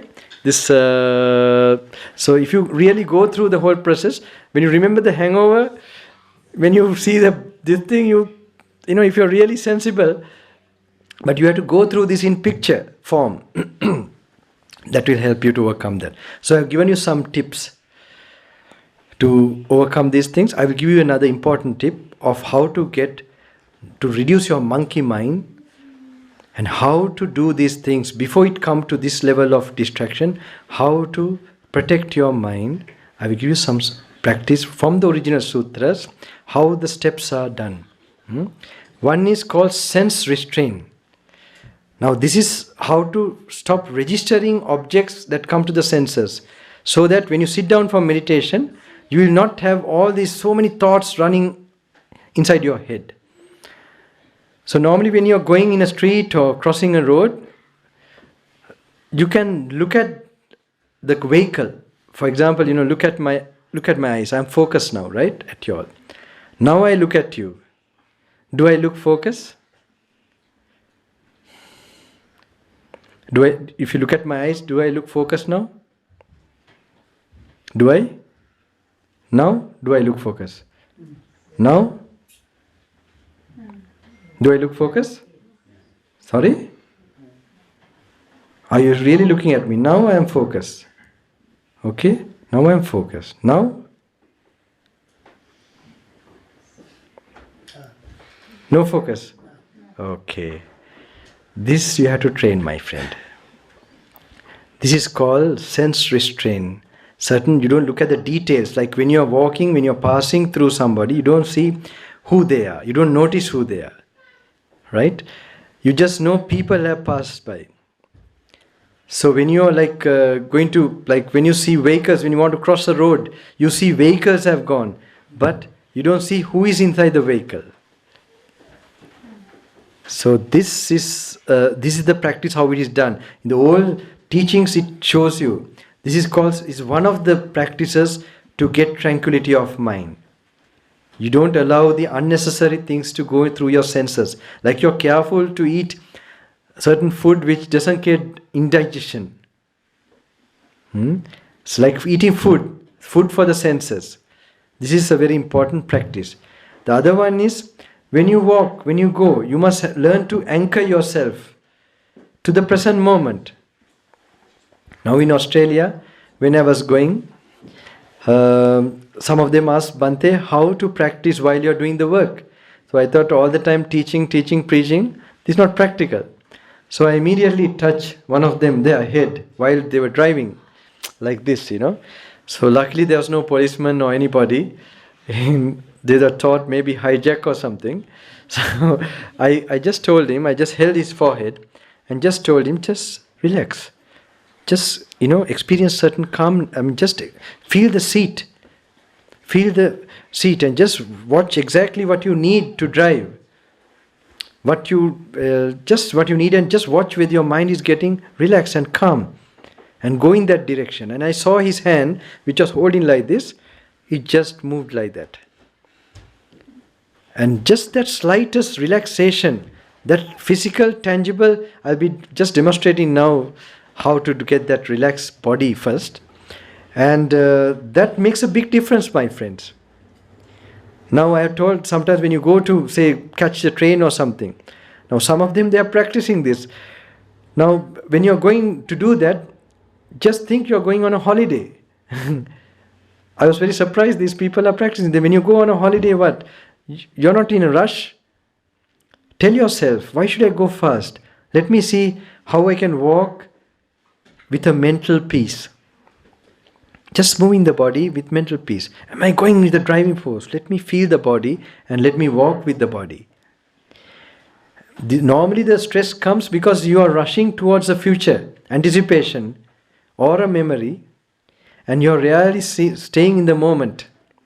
And this question was just now, the certain doubt came when you are doing like that, whether you will make an accident or something. No, my friends, you become more sharp, more alert. These are practically very important, that if you want to do. And in the morning, like, how many of you have washed and brushed your teeth today? In the morning? No, I mean, really you don't do it. Because when you don't do, you don't feel fresh, right? There's certain freshness you have learned to experience to start the day.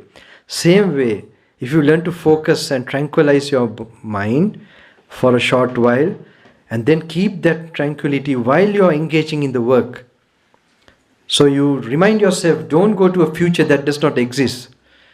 Let me first start, just feel the heaviness in the body. And this is something very important. You must, make it a practical thing, my friends. And washing your, like hands or something, feel the water. Feel what you're going through immediately. Note it. This is not a big meditation. But when you're noting like that, you'll find your mental strength begins to build up. Otherwise, you're getting stressed out and so on. If you really get calmed enough, you go to the present moment, there's another, for example, okay? First, try to listen to the sounds you're hearing now. Somebody tick, tick, tick. Chair sound. Just relax and try to focus what you hear.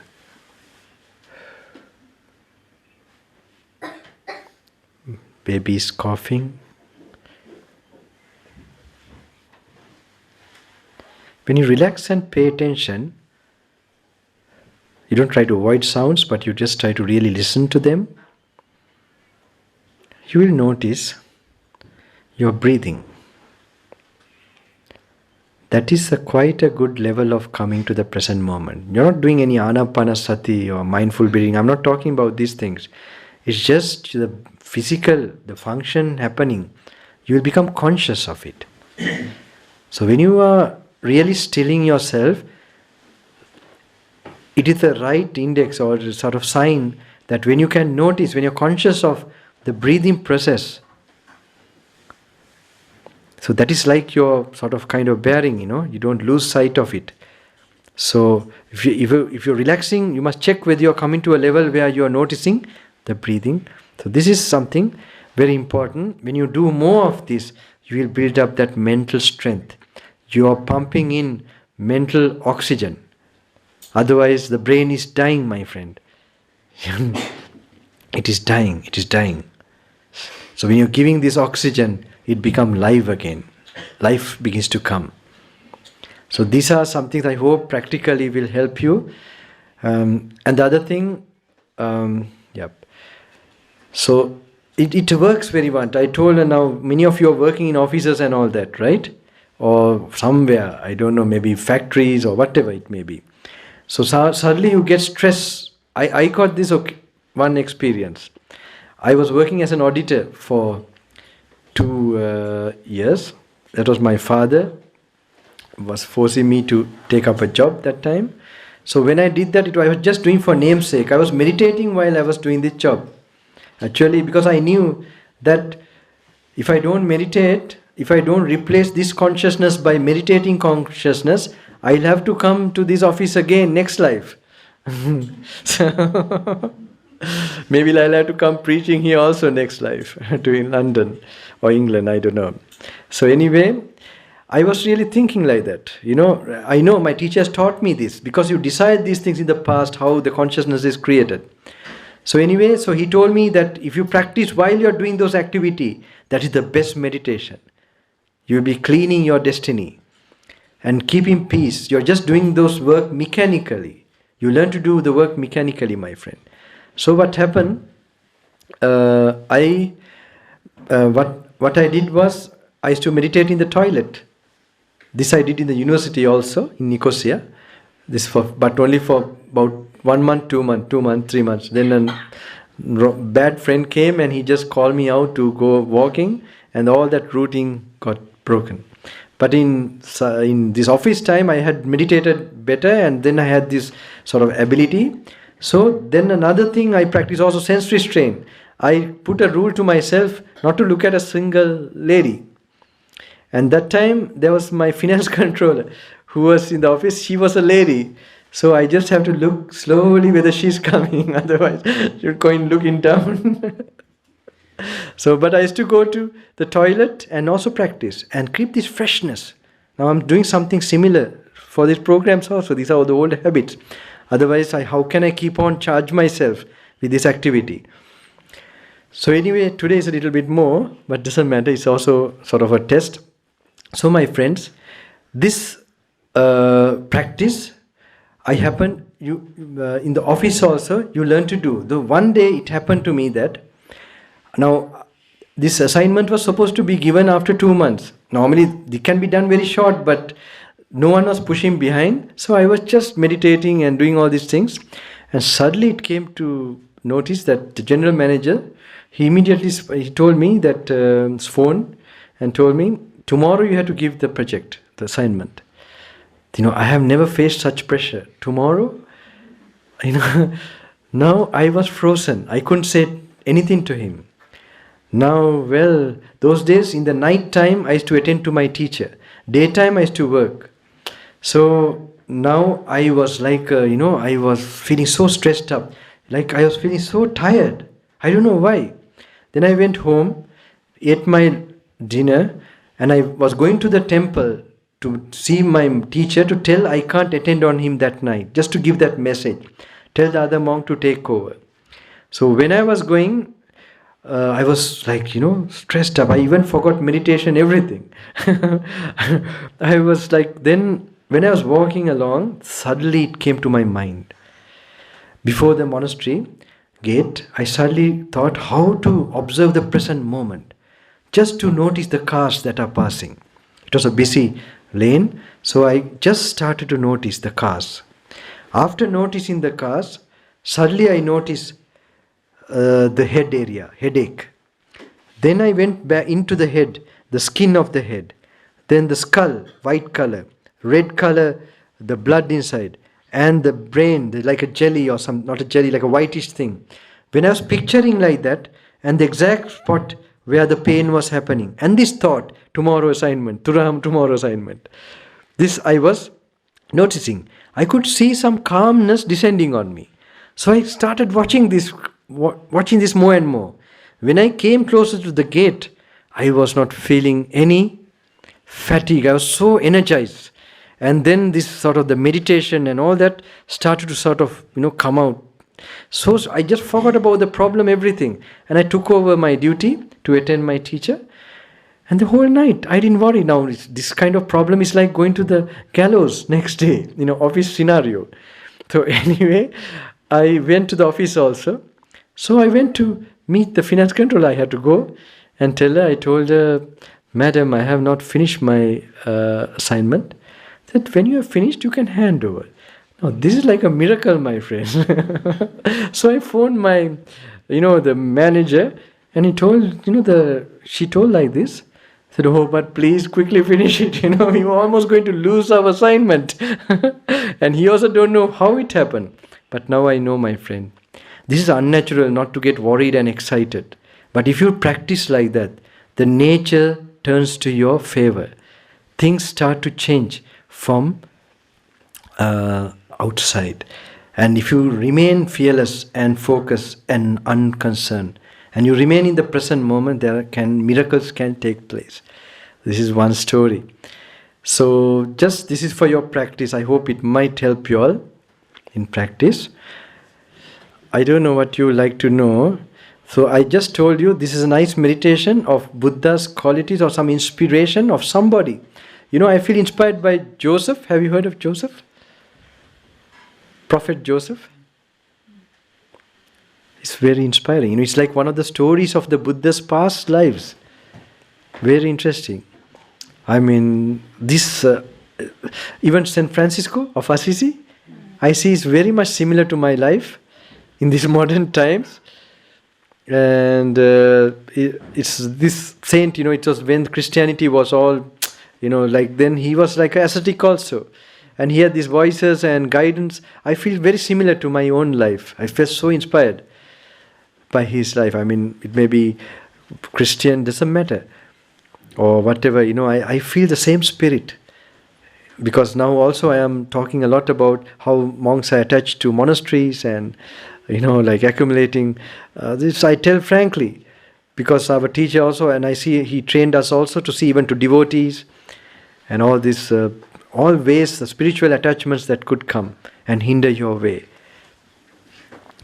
So I hope daily practice you can start, and especially this sense control also. You can try it out and see whether it brings some peace of mind and you don't get distracting thoughts. And start in the office or wherever, little bit meditation. And if you do the work without feeling tired, my friend, then you have meditated. When you are doing work, if you didn't meditate, you'll feel tired. Now, if I feel tired, that means I just spoken. This energy I have not tapped. But this is too much for me. Too much for today. But anyway, this is very important that you should know whether you have done it correctly, you don't feel tired. So meditation will help your work. It's not an obstacle. That means you have not properly mastered it if you think that, it's not that you're busy that you are not getting this peace of mind. That part of your brain is not opened yet. And the other thing I explained, this should have been explained before, but it's okay. You have to be careful with your relationships also. I always say some people, marriage is like, I don't know why I had to tell this, marriage is like becoming a monk. You focus to one person, it is supposed to be sacred, so that any other kind of distraction, even how boring that person, you stick to that person.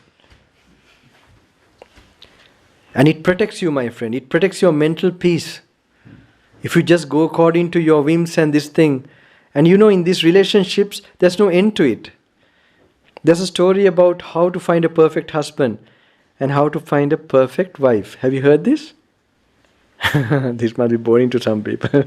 Just imagine how boring to me. Okay. From program to program, when I had to, these people, they are not here. So there was this book, I don't know, maybe it's available here. You can find out. What are the bookstores you have here? CNNA or what? Okay, maybe if you go out now, tomorrow it might be there. It might not be too late. So one gentleman happens to go and look for this book. And he went and he couldn't find it really. And then he asked this cashier, where's that book, How to Find a Perfect Wife, this husband going. Then this cashier said, go to the fiction section. So, my friend, yes, you must get to know this way. If you're going to find a particular fulfillment from sensual, this thing, it's never going to, what is this? It's not a possibility. It's like going behind that carrot, going. But if you understand this, whoever you have, there's another one I remember now, just for my entertainment, okay? I will tell, it's about how a poor wife, poor couple, one poor gentleman married a rich man's rich person's daughter. So finally he took him to his home. It is in India this happened, right? So India, this actually the cheapest food is chapati. Have you heard? Maybe you have Indian restaurants here, chapati. Roti, it's a kind of roti, they call it. It's like bread maybe here, something similar to that. So their normal food was always eating bread. In Sri Lanka maybe rice and polsambol, polsamboli batui. So anyway, they were always eating this food. And then he thought, oh my goodness, always we are eating, maybe my wife's parents, they're always having good, the butler is there and bringing all the food and all that. So maybe we will get some good food if we just visit them. So they said they're just coming for a talk at 7, 8. So surely it's dinner time, right? So something will be prepared. So after a long time they were coming. And so when they came, so the father-in-law was thinking, oh well, they are coming after a long time. We must make something very special for them. So he actually told the butler, you must make something special. I will tell you what to make. So they spoke and everything, and then he said, now it's time to make. He said, all the time we are eating all this food. Maybe we must make them at home. So then, it was told to the butler or the chef, and then he brought this special roti from the special wheat, all that, and it was all covered up, And when it was brought, it was served. So the son-in-law was really anxious. He didn't care about the talk. He wanted to have good dinner. So what happened? He was waiting to open and take this food. So he opened and he saw this roti. He was really upset. Then he talked to the roti. They say, how did you come all this way? The roti, it said, it is your karma or your destiny. There's another word they say. So it's better to stick to your old roti, right? I don't know why I'm telling this story. Anyway. So these are very important, my friends. If you make mistakes too much like this, leave alone meditation. Meditation is not some relaxation or something. You make big mistakes. Mistakes means realize these things. You disturb, you create fire in others. You're going to get the fire back. You learn to follow duties and learn to be happy with sacrifice. So this is going to make that inner happiness to grow. So now you might wonder, now I didn't talk much about liberation, right? About mindfulness, all this, satipatthana. I'm still creating the groundwork. You will not have to come to several talks. If you have laid down the groundwork, you would have been flying now in sky. At least no need to fly, these days that we cannot expect. At least you will not have a long face. You will have something happy, content. It should show in your presence. So this is the thing this is a miracle today if it happens also, because we are going the other way. So these things in your relationships, one must be careful. Even if you have bosses and things like that where we work, subordinates, you don't turn away from that situation. If it is rough and this thing, we are getting a reflection of us. It's coming like a lesson for us to change. Now, I would recommend you to listen to my, YouTube. Maybe you listen to more of my discourses, you might get enlightened. Do you buy that? How do you know? How do you know that I have attained something or I have really seen enlightenment? Someone who has really become enlightened can enlighten another person. Do you know I'm your GPS? But you know the meaning of GPS?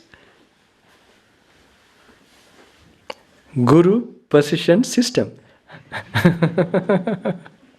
Okay? Right. So really, for your spiritual journey, this I'm coming to a next step of things, that we want to get some knowledge of how to become enlightened and so on. You must get you must see who is the master, who could be a master for me. So it's really all of us have learned or practiced something from the Buddha. Buddha is not just a statue, it's his teaching. So actually his teaching also, many of them know it in a scholarly form. But he's so practical, how to make it very practical, that's most important. This is very important. You have to get a proper map, my friends. So what is that map? I would recommend to you to read the original teachings. Because in Sri Lanka this happens. People get so attached to teachers. And they want to sort of, they would get attached to the YouTube talks. And I stress this for them to, I'm not the GPS. Go through read the books. There's one book I recommend, Word of the Buddha by Gnanatiloka Mahatera. It's a very small book. And I will, those are things like you must learn to apply those things to your personal life. You must see the world through that. Now in my programs, normally I demonstrate how to read those. They are meditation objects. There you place the mindfulness through that. Now Buddha explains about how we are formed according to the 4 elements. Hard nature, soft nature, like hardness here and hardness here, there's no difference. So to get in terms of hardness, then the idea of ego reduces, my friend. You know the hardness here and hardness here is same. The liquid nature here and the liquid nature in other water or something is same. Like in toilet, when you go to the toilet, when it goes into the, what it is, it's like the same. It's because in this space you get the idea of a person. That is my thing. So the Buddha's, those teachings, when you read that in terms of elements, if someone is shouting at you, you don't say it to the person. It is, you see this ear is not yours. You picture it. And when it's like a vibration, and you will not react. So I know some people, then I explain to them and practice this.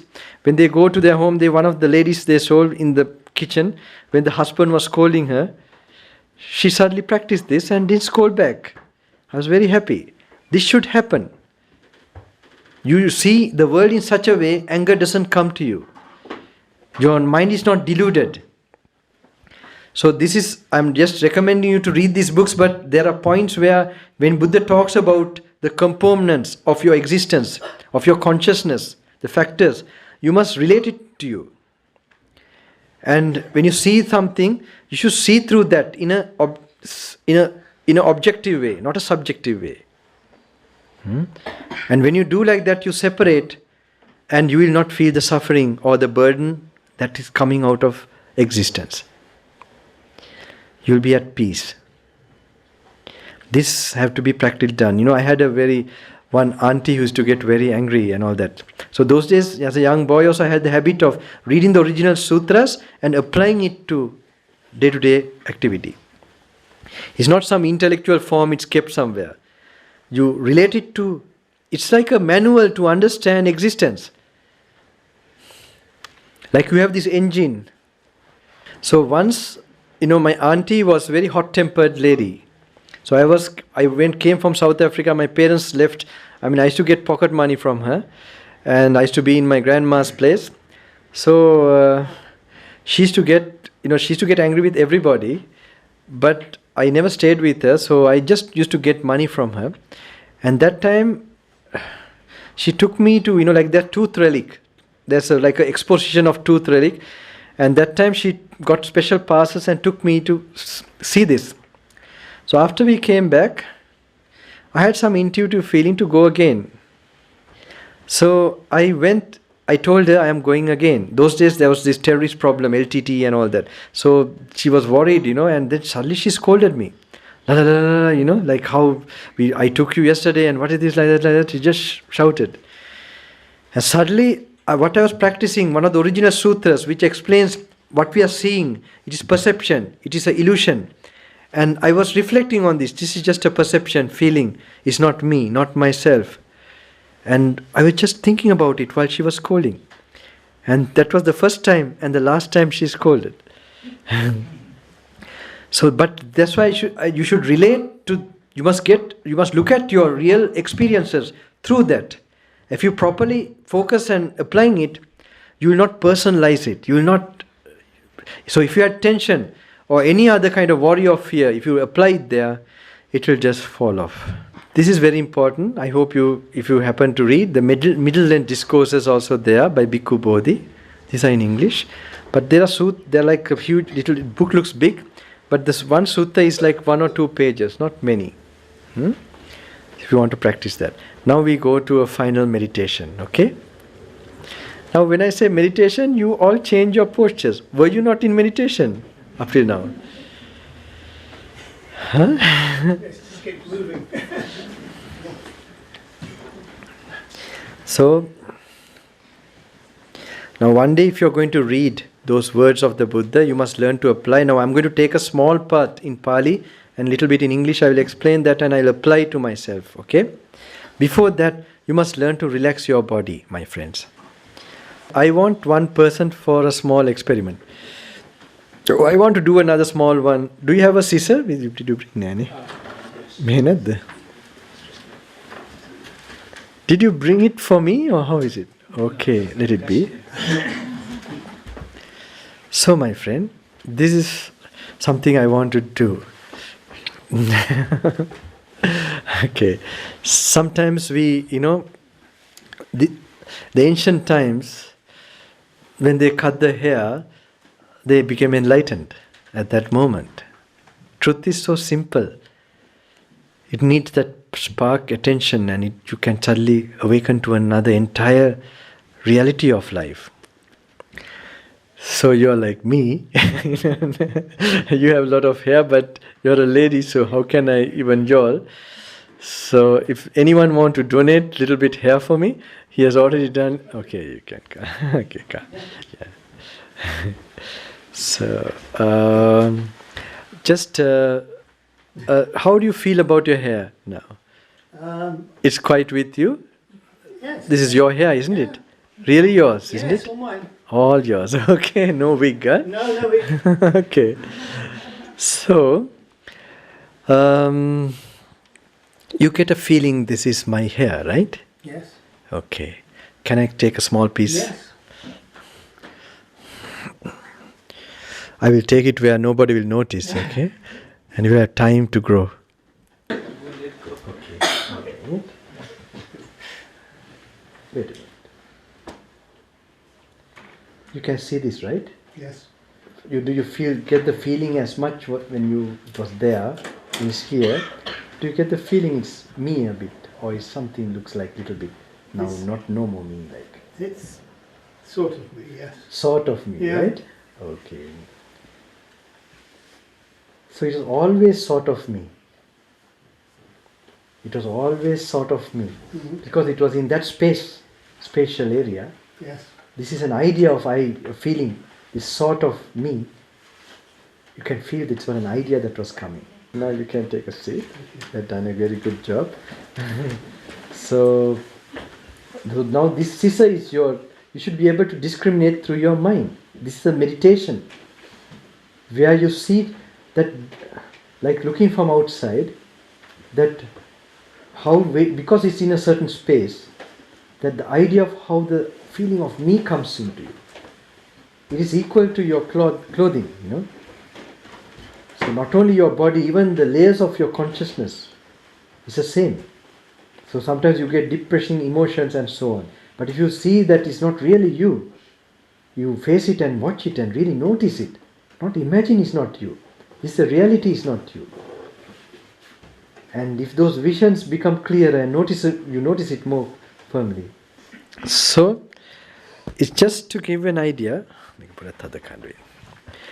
This is very important. When you're reading those things what the Buddha explains, I keep it here.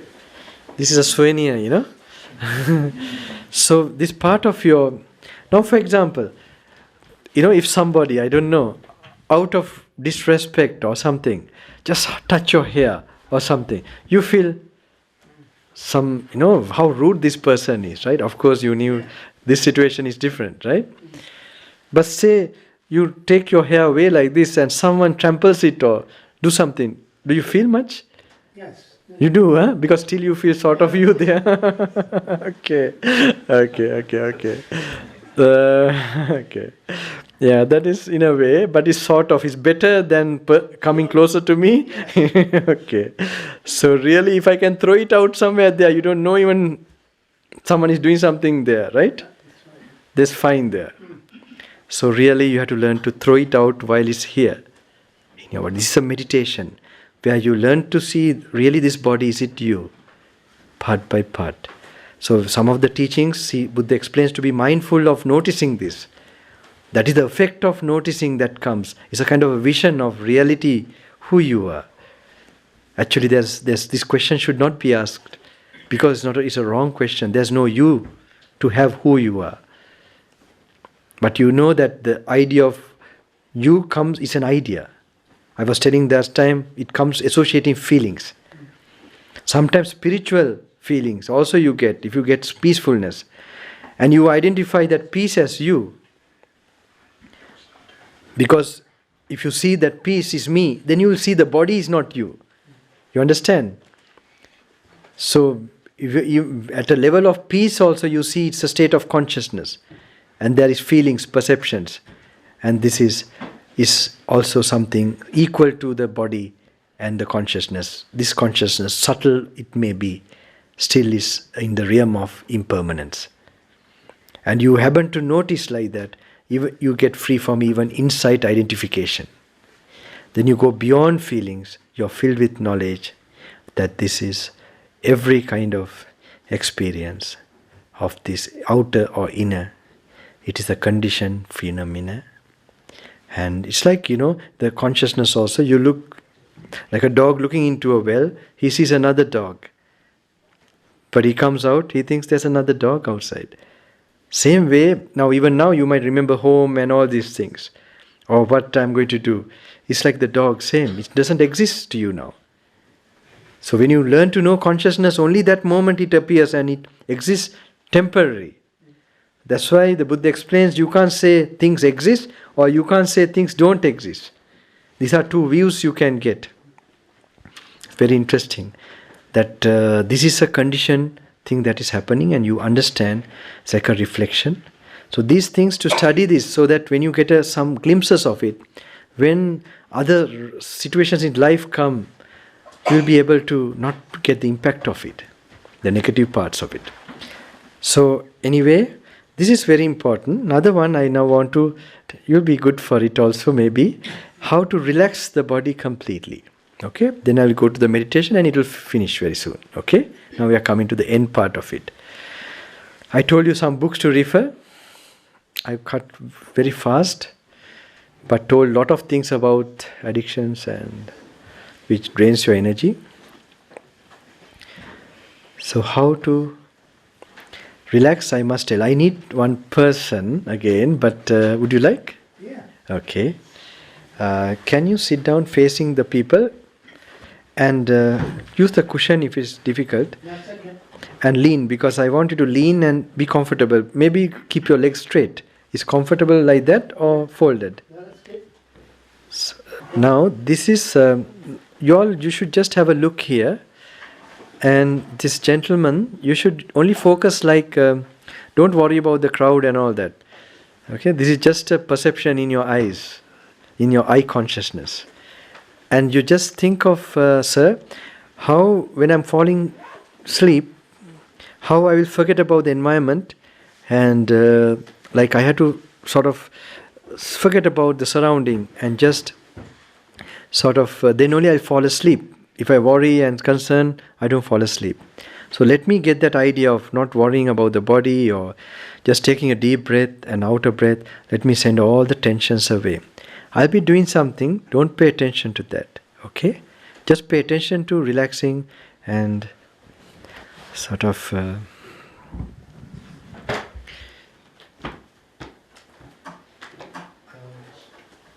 if you come lie a little bit this way, okay. Make yourself comfortable completely. And take a deep breath and outer breath. Let all my tensions go away from the body. I'll be doing something, don't pay attention. Just pay attention in, just like when you're going to sleep, you forget the surrounding, everything. Okay. Actually, your intention still.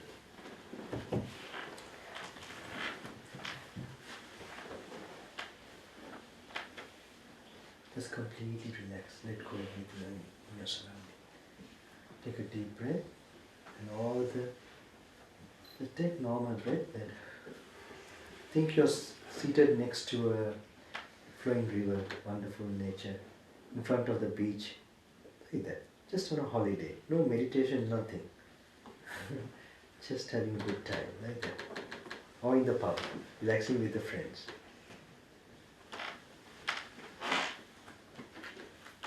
Okay, that's better. That's better. That's better. You're okay. Okay. All right. Got some idea? Yeah. You must test the teacher also, no? One of you can come and lift my hand and lift it somewhere this area and just let it go, okay? Don't worry about not like this, lift very up and let it go. Lift again and drop it. Again. Lift it that side. No, wait. I'm in tension again. Okay, now.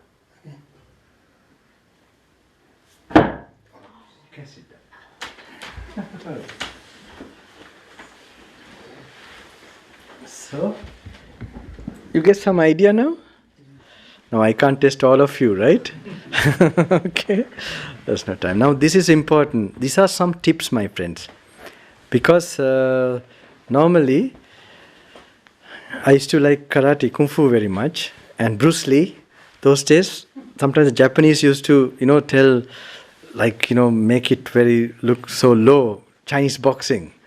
So he used to tell, don't talk low about, talk sort of this thing about Chinese boxing is very powerful. We use the hip to say. Just using, that particular thing, just using that hip, it generates the energy, the force in that punch. Same way, this meditation, these are basics I'm talking about still. So that, you will get a taste of it and you will really enjoy. If you really got a hold of it, some real piece of it, peacefulness of it, you will never stop doing it. Because you will not want to suffer.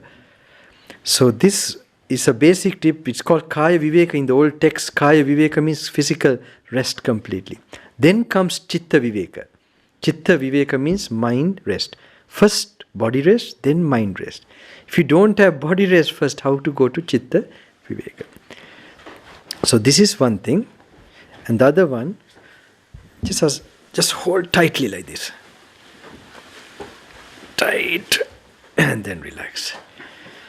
How nice not to do it. Tight. And okay. You must get that feeling of restfulness. And another one, quickly we do like this. The children will like it, right? Do this. Okay. Blow out. It's okay. Okay. This. No, in a vigorous way, my friends. You don't have to be dignified. And relax now, okay? This you should feel now, a little bit relaxed. Now I'll go to a small meditation slowly. Now it's like you look at yourself from outside. Now I'm telling how to practice Satipatthana, it is called, the main object of meditation. Now this is when you're reading those old texts, how you apply it to yourself. I will just demonstrate in a small form, very fast. It's finishing now, our program. So, just like look at yourself, how you're seated. Picture yourself. Close your eyes. Picture yourself. How, in my case, I am dressed up in robes. You may be some dress, some t-shirt, jersey. Just picture yourself how you're dressed up with these robes and hear the sounds.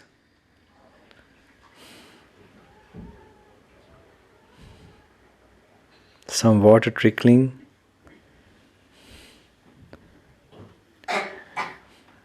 A baby coughing. Someone footsteps. And when you're relaxing like that, you will notice the breathing. You're noticing the breathing, then you come to a certain restfulness. Then picture yourself how you're seated. All the while thinking of relaxing, letting go, not trying to hold on to anything. And look at yourself how you're seated. Rupam bhikkave nityang va anityang vati. Buddha is telling, body, form, is it permanent or impermanent? Now to answer him, we don't just answer by we heard somewhere or this thing. So we just really see in reality what happens to bodies. Have you ever seen our great-great-great-grandparents? That body, we hear, we know there were such people, they disappeared. And even we know, if even is long, we live for 10, 20, 30, 40 years, this body is going to die. Just picture yourself going to die, definitely. You can't stop this process. And quietly, silently, Buddha wants you to think about this with an empty mind, without any previous teachings even. And when you'll originally get to know this is all going to change and disappear. So you answer him anityam bante in Pali language, that is impermanent, sir. And the Buddha says, yampana anityang dukkhang vatam sukhang vati. What is impermanent? It is happiness or sadness. Now even a certain memory you can think of few minutes ago, what you saw, heard, you can picture that. And you can see what happened to it. It passed away. You met somebody, you can remember that. So every experience, what has already passed, you can also reflect how it passed. Be conscious of it. So the present also has to change. So with this definite destiny of changing, he asks whether you are happy or sad. Definitely, if something is bound to change, even you have the best of experience, more the pleasure, when the change comes, more the pain. That's why when people are in love and all that, if something happens, they commit suicide and all that. Because it's a great pleasure also. And then when the absence of that comes, you can't bear it because you identified with it so much. But in life, because this impermanence is the real permanent thing in this world, every being has to face great pain and suffering. So you answer the Buddha, dukkham bante is suffering. What is impermanent, it will be suffering. Yampana anityan dukkhang viparinama dhammang kallamnutam samanupassitum etam mama esoham asmi eso me attati. What is impermanent suffering? Can you call that is myself, that is me? When you see these things just disappear, you can't call such a thing. It is no self there. No hetam bante. You answer the Buddha, no. You visualize it. Now if you see the world like this more and more, you will let go of many things, my friends. Worries, fears, pleasures, disappointments. You will see they are not you, they are not personal to you.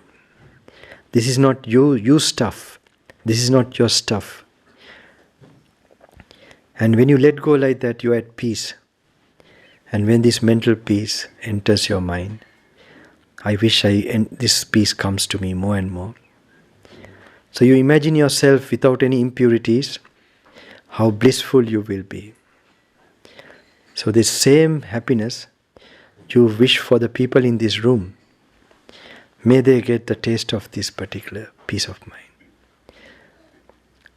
Not only these people in the room, like you're going in a helicopter, this hotel, all the guests, the neighbors, slowly picturing them, and all over in Bristol, I think this place is Stroud or some place, and then England, whole of Great Britain, Ireland, then to Europe, just like you're going in space, all the human beings there, they are just like me, they are also looking for happiness.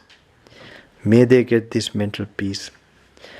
Entire continent, Mediterranean, then Africa, then India, Sri Lanka, Nepal, Tibet, China, Russia, Afghanistan, Pakistan, Iran, Iraq, Middle East, and Saudi Arabia, North America, South America, Australia, all human beings, may they get this mental peace. They come to this tranquility and enlightenment. Not only those beings, the animal worlds, the spirits, all types of lower existence, may they get this highest peace. You picture them like from space. Then the higher worlds, angels, any type of higher existence, they don't have much greed, hate and delusion, but may it disappear completely in them also.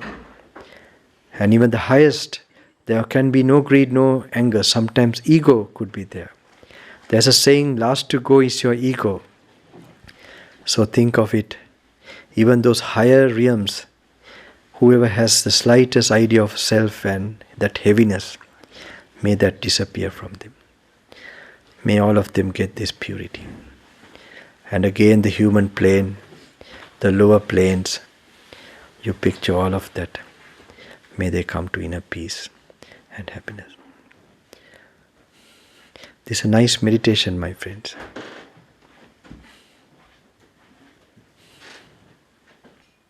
You can notice yourself breathing, relaxing with that, and having these thoughts of wishing. So first I told you how to analyze, that is one meditation, and then changing, that is analyzing, getting wisdom about the nature of body or consciousness. I did it in a small form, but if you're properly doing, you get a coolness in your forehead, and then you change it to concentration or samadhi, meditation of metta, compassion. So it's a change of two types. One analyzing and seeing how blissful when you enlighten, and the other one wishing that peace of mind and going into concentration meditation. Like that you can change this practice. So keep wishing to the whole world, whole types of existence of any creature, like a mother to her only son or child, motherly feeling.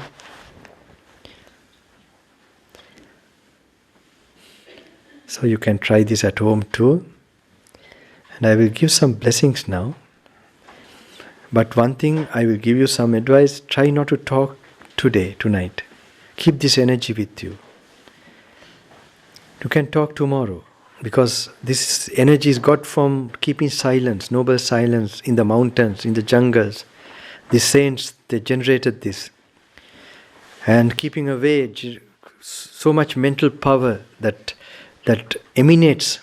So this energy, I hope you keep it with you. If you talk, this will just go out of you. So you can eat dinner or do some practice of meditation in the night further if you like to, when you go to your rooms, home. But tomorrow you can talk, okay? If you have to talk, can't tell you, but I'm telling you what happens if I now give this. Keep it. In the night also some blessings will work. පොඩ්ඩක් මාව පේන තැනකට චුට්ටක් එන්න බලන්න. Come near where you can see me a little bit. So Om පොඩ්ඩක් ඉන්න. Anyone have any particular problem? I'm sure you might feel a little bit. Just you can slightly raise. I will specially. Okay, Untitled. Therapy matwend pute. Paanse ana saktiya. Asana sattwend. Hatuවක් නැතුව ඒ උත්තම. මහා කරුණා ගුණය. මේසක සත්‍යයන්ට.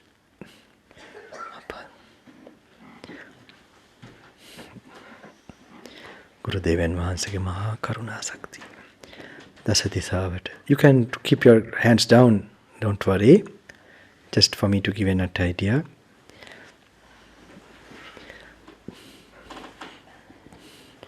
වහන්සේ පෙරම් පුරාගෙන ආව සත්‍යයි.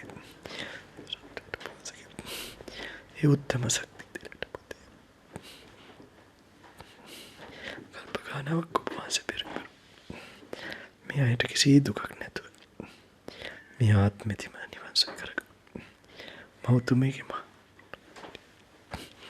උත්තම ශක්තිය පොතේ. කවදාකවත් දුක නැතුව. උතුම් ශක්තිය